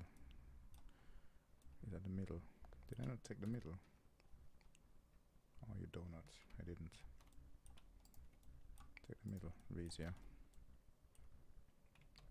I've messed up already. Because I took 2 points from here. I should have taken 3. Get rid of that. Yeah, like that. And then grab the other 1, 2, 3. Gonna look like a weird artifact on the wiper, but doesn't have to be accurate. Well, to some extent, yes, but I think that's pretty good. Yeah, just a box, a bounding box around your mesh to keep the water out. Now, this box has to be called a keyword. It has to be called. It has to be named in a certain way. So it's going to be called underscore cockpit. And you have to apply rotation to it as well. Actually, everything is applied. The cockpit has to be weighted to your chassis button. No. It doesn't have to be weighted to your chassis button. It has to be parented to your chassis button. That's the word I'm looking for. So I probably should have done it the other way. Hang on, just give me 1 sec.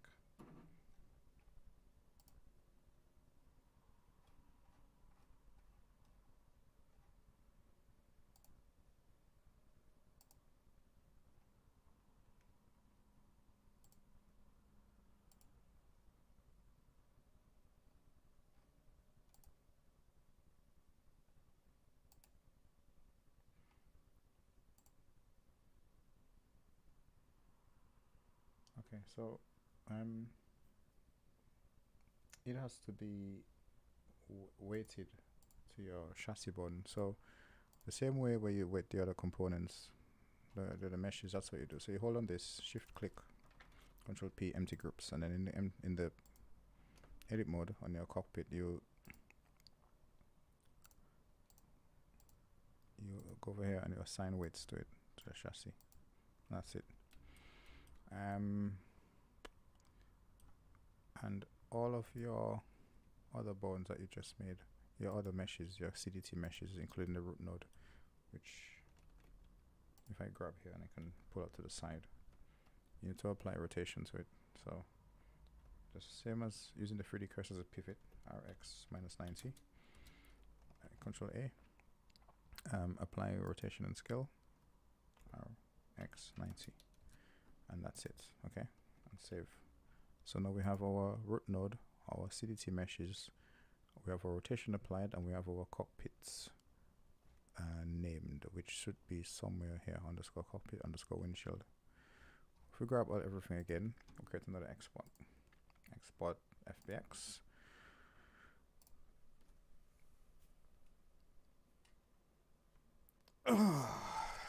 We've been going for 9, 10, 11, 12, 3 hours now.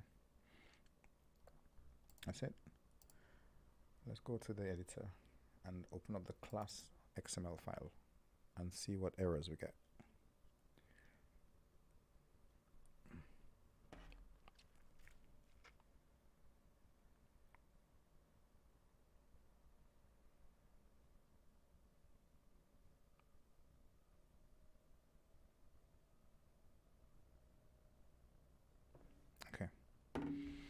Alright, so our mod loaded with the tires I created from my previous mod.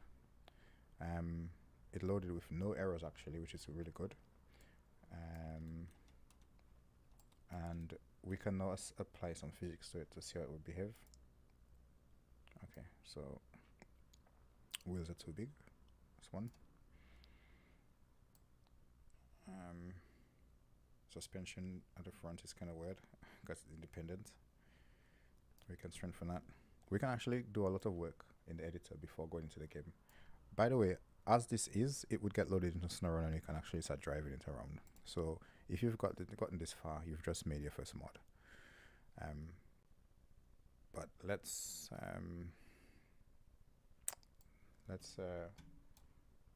make some changes here. So over here, in our wheels sizes, I have the wheel scale at 47. I can actually change it down to just 0.4. And I want to show you guys how to make wheels because that number is just a multiplier to another number. And you can change easily. You can look at your model in this editor mode and you can make a lot of adjustments to it. So for instance, I can look at it from the rear and see if my wheels are in the right alignment or right, like popping out.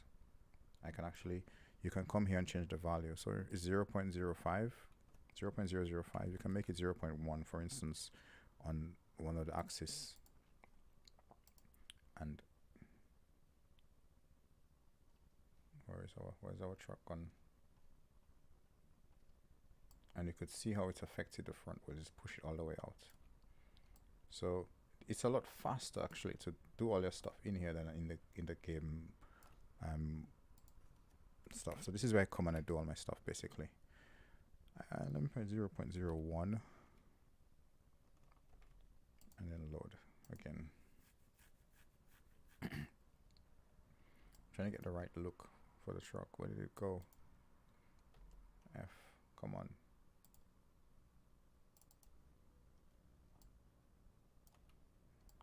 Uh, 0.01 kind of makes sense. So I can come here and I can change this.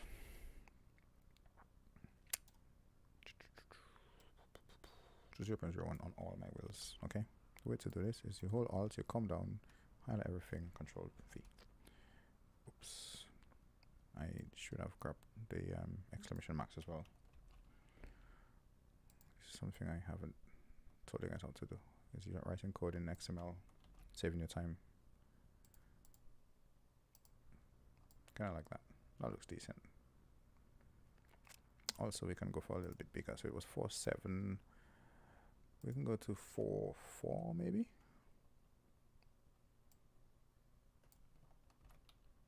But this is not really the point where I do all of that. This is like when I'm ready to release some more, I do that. There's so much more work that needs to be done.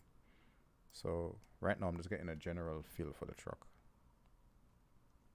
Nah, it's too big. That doesn't look right.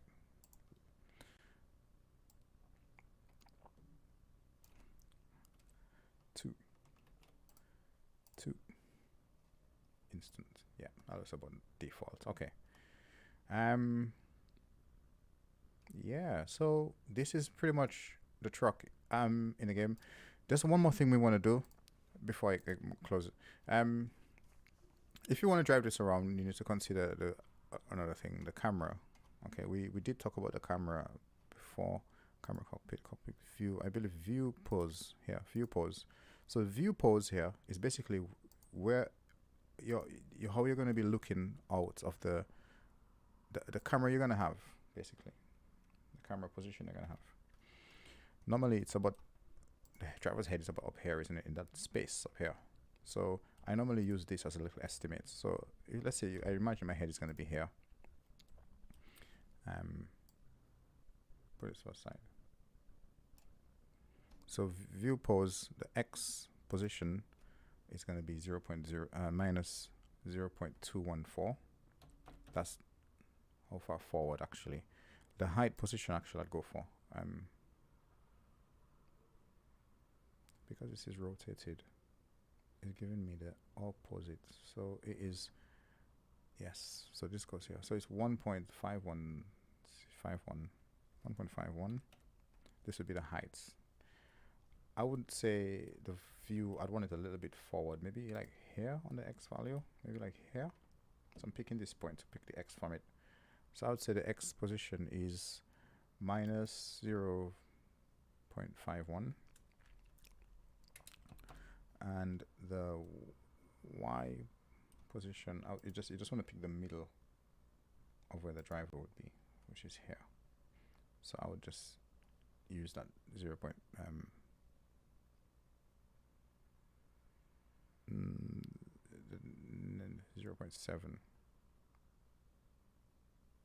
Hang on.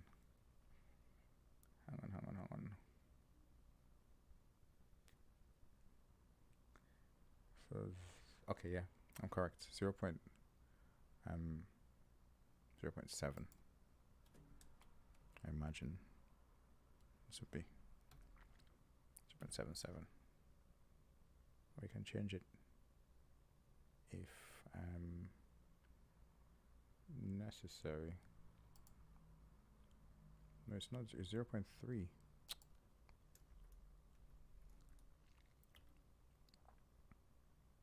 Negative 0.393 because we've inverted the model, or we've rotated the model, so the scale, the vertex points, corner points are different. So this is our Y position now, and this is our height. So I did say a height of 1.5. Yes. Okay. Yes, because we're in SnowRunner vibes now, so it's actually correct when you use it this way. So X, Y, Z. Okay. All right. Now at this point, we can attempt to start SnowRunner up and try this in game, which I'm gonna quickly do. If it works, I'm gonna close it there. So let's load up SnowRunner. Alright, so those are asking me to rush the video and show them how to get the mod in game. This should be it. And then the next video should be focused on exporting the model for Substance Painter and how I create my textures. And then I'm gonna do some add-ons and stuff.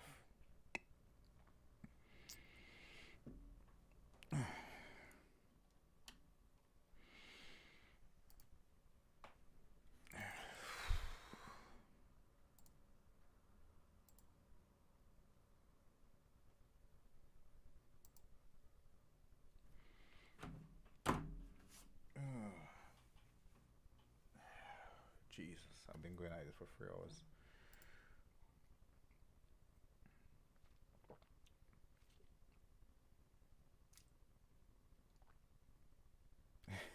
Will it be on console?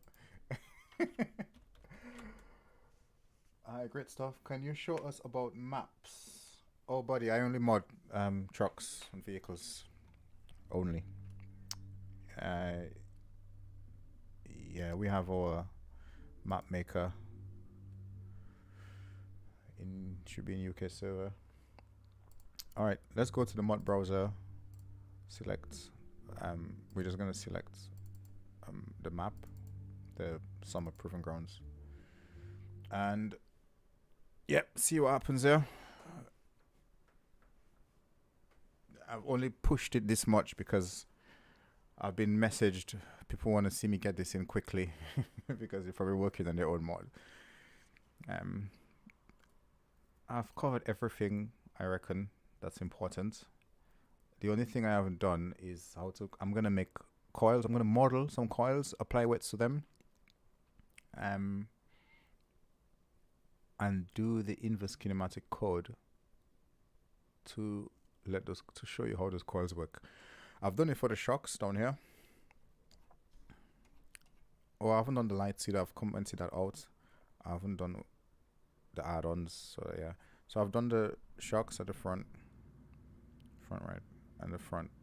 But I haven't applied the weights to the springs, which I'll do. Okay, so in here we just want to get rid of this Chevrolet. And we want to come over to Mod Manager and look at your 4Runner. It says not converted, so you want to hit convert. Now, most likely, if it worked in the SnowRunner editor, it would work in here. You don't want to come in here first and try convert. You're going to get a bunch of errors if anything goes wrong, and you're probably not going to be able to read the logs properly. There is a log file that's created for trying to convert your mod, and it tells you everything that's going on. So if you have any error issues, refer to the log file, and it should be a point of call, your first point of call in trying to figure out why your mod isn't working. I think it's located in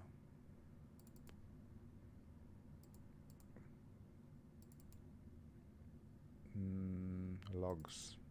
So it's in the base logs folder, and I think it's called legacy log. So when this is done, this file should be updated in legacy log, and it will show everything that happened in the process of converting the mod. And if there's anything that went wrong, you would most likely see it in the log file. And if you could read logs when it comes to programming, then you should be okay in finding the issue.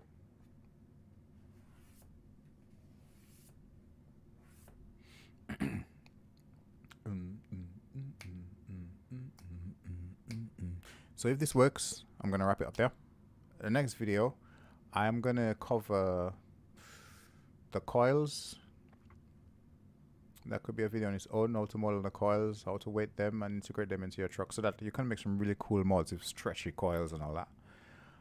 And then after that, we could do with just polishing up the mod, things I go through. Actually, no, textures. That's a big one. Textures. That's a big one. So you're going to texture the mod, apply proper textures to it. And then when it's in the game, driving around, good textures, then we're going to create add-ons. And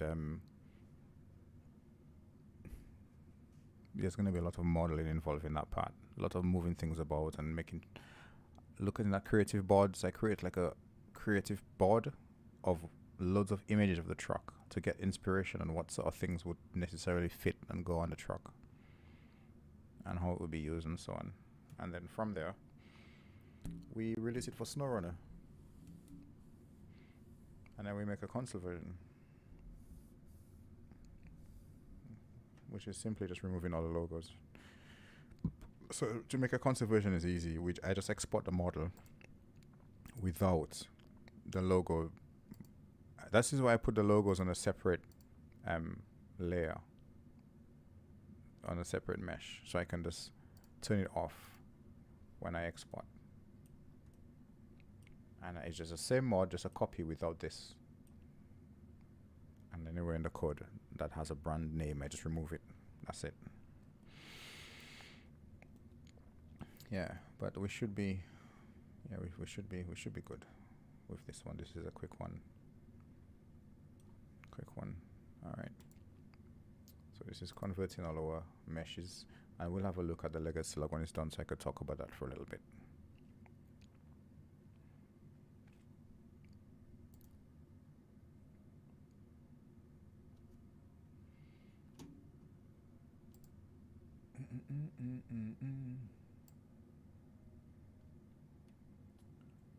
Right. Oh God. I need to stretch.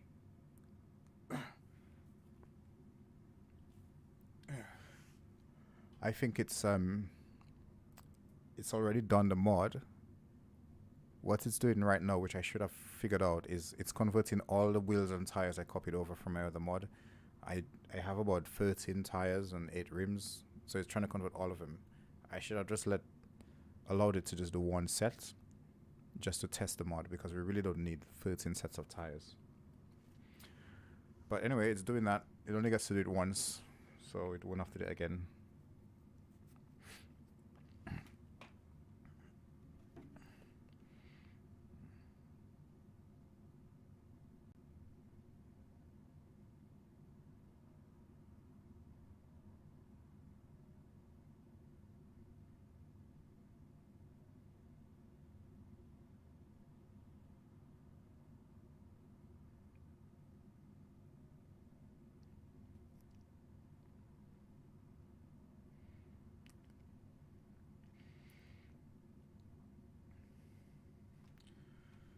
Okay, let me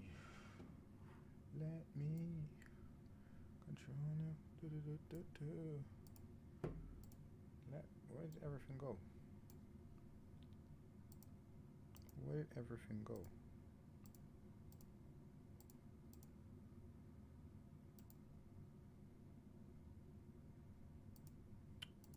This just made all my stuff go away. What are you doing? What are you doing? Okay. I'm hungry. I have to eat something.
Okay, it's converted finally. Now we can actually load this up and see how this works. So let me make this full screen.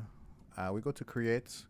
Our mod should be here. Now my mod is called a Toyota. So down in the T section, it should show up RS T here, Toyota 4Runner. If we click here, it should load up on screen. Bam, bam. And then we can start the engine and we could see this working in all its glory using the sounds that we used. Now it's a bit, there's loads of stuff that it's doing here, obviously. It doesn't have the bumper.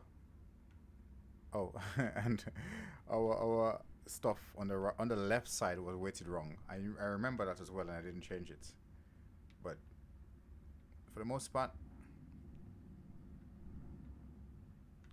it's looking good. I'm happy with this. It's looking good. Now, this is where I would come and start working on this. The first thing I would probably do is start working on the suspension. I would forget about the fact that the hub is looking weird because I know what to do. Is just change the weights on there. So I would open up my suspension and I would start tweaking it. So in our in our mods, 4Runner classes suspension, I would open this up and over here this is the default. So for the front it says this is the stock. So for the front is this one. I would probably increase the strength of the suspension. So maybe let's go to 2/8. I would also decrease the size of the wheel some because it's kind of looking huge. I think, what measurement did I use? It looked alright in the editor, but here it's kind of bulky. So I'll just make it a, let's go to a 4 for now. Yeah. Save that and then reload. So we've done two things. Now working in the SnowRunner map can take time because once you make a change, you have to hit reload. It has to load everything again. It speeds things up if you remove mods. If you have multiple mods in the folder, just try to remove them. Work with one only. But ideally, the SnowRunner editor is where you want to make changes like this. Some of them, granted, you can't see them, like suspension heights and so on. But so you could see we've strengthened the suspension, and it's made a slight difference. The tire looks weird.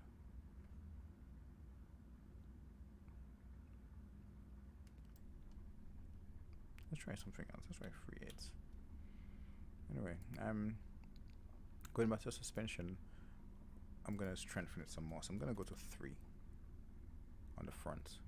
Now that should, as you make it stronger, it should help raise it up more. Does that make sense? Also, I'm looking at my wheels. My wheels is mass 300. That affects the way the suspension behaves as well. But 300 is a decent mass. In the next video, I'll teach you how to export and make your own wheels. Okay.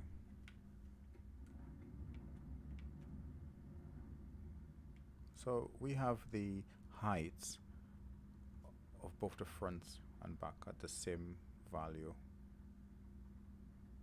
I might want to drop the rear down a little bit by 3 to 0.13, and I would leave that as a default. Other things I would look for is the position of the, okay, so my viewpoint position was wrong. Over here where I put negative value, that should have been positive. So I would save that and reload. And this is what you want to do. You want to just look at the model and just touch up on certain things. Also, I'm seeing other issues as well. The mirror, or part of the mirror, is classed as being inside the vehicle. Now, when you create your mesh, the cockpit mesh, it needs to, this is where it needs to be accurate to some extent. Like, if you look at the mirror here, you could see it clipping through it. You could actually see that in the here, on the side here, you could see it clipping through it. It's classing this as inside the vehicle. So this is where you need to like pay attention. Look at the mirrors as well, the wipers. Some of them are inside the vehicle, some are outside. This is the particular attention you have to pay to certain things. Other things we can look at is, you see the steering wheel works fine. It's a bit wonky, so we have to change the sense. It looks okay. I'm not looking at the driver's hand, I'm looking at the rotation, the pivot point of the wheel itself. So these are some of the things that we need to change. We also didn't put the code to animate the sun shield things. So there's little bits I need to do to touch upon, and I can do that off camera.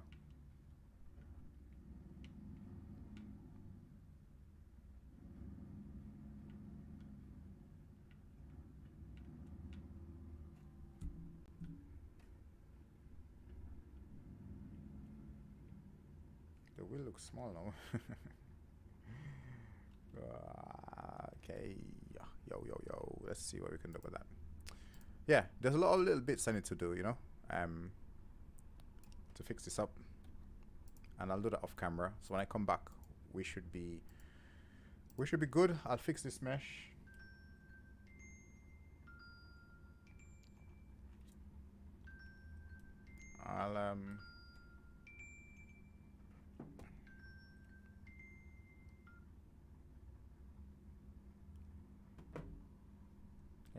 I'll make some changes. Fix this mesh, fix the wiper bit.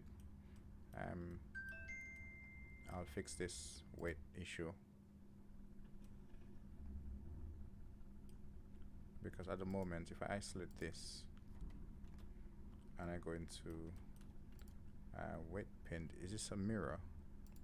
Yes, it has the mirror applied. Okay, so that's what's happening. It's weighting into one side, it's mirroring it and keeping the weights on the same side. Okay. Little things are, it doesn't take long to fix, no dramas. And yeah, so we have our mod here. We can actually go and start messing with tires and stuff.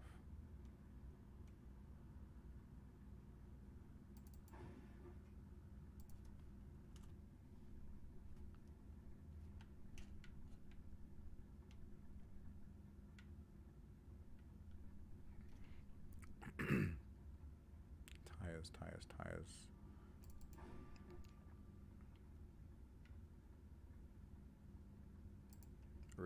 Rims.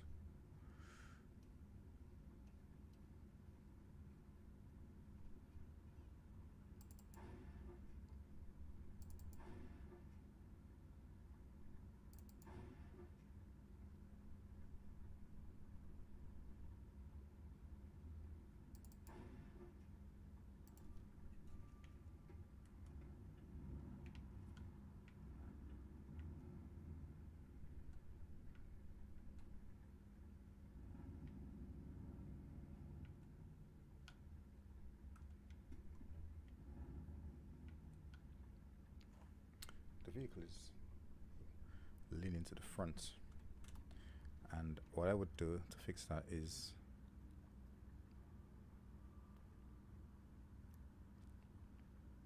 I would shift some of the weight of the chassis to the back by putting minus by half a meter, 0.5 here. I'll reload this. I would also drop the front a bit. No, drop the rear a bit, increase the strength of the front a little bit, or raise the front a little bit. because actually we can actually raise it. Don't want to go too high. I'd go 1.5. And the strength is okay. I wouldn't go any stronger than that. And I'd drop the back a little bit. Okay, you see, just by shifting the weights of the chassis, did you see what just happened? It just leveled itself out. So let me cancel that change. So this is how these values here affect your vehicle. I've just moved the center point of the chassis, the mass, 0.5 meter back, and it's now leveled the vehicle out, so I don't have to mess with the suspension. It can still be tweaked a little bit. I can still see a lot of weight is still applied to the front. I'll probably go back to 0.6 and then reload this. Or maybe 0.55. Yeah, it did, man. It did. I did that. That's quick. People were just messaging me saying, "Can you make another video? Can you get it quicker? Can you do this?" And I was like, "Shit." But it came out good. I was expecting some issues, but it came out better than I expected, basically. I still have a lot of touching up to do, but you should know, once the mod gets into the test map, it's pretty much the hard work is done. The hard work is done. I just need to fix that rotating hub, and I've got a new wheel pack that I made, and I'm gonna test it out on this mod first before I push it out to my other scouts. But it looks pretty good. I've got like a bunch of wheels that I've made and a bunch of tires as well that I've made. That should yeah.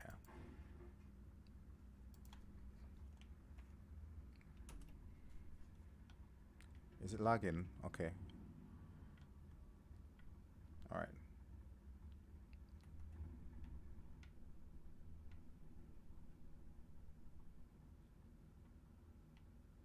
All right. I'm gonna wrap it up there. We've come a long way today. That was only in the editor up until this morning, and now it's in the game driving. And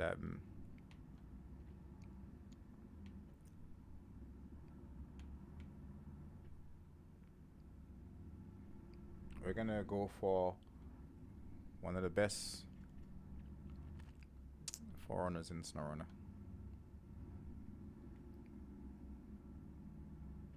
We're gonna make this into a... Yeah, I've got 13 new tires and about 9 new rims, and I've made them into a pack, so all the tires and all the rims work together.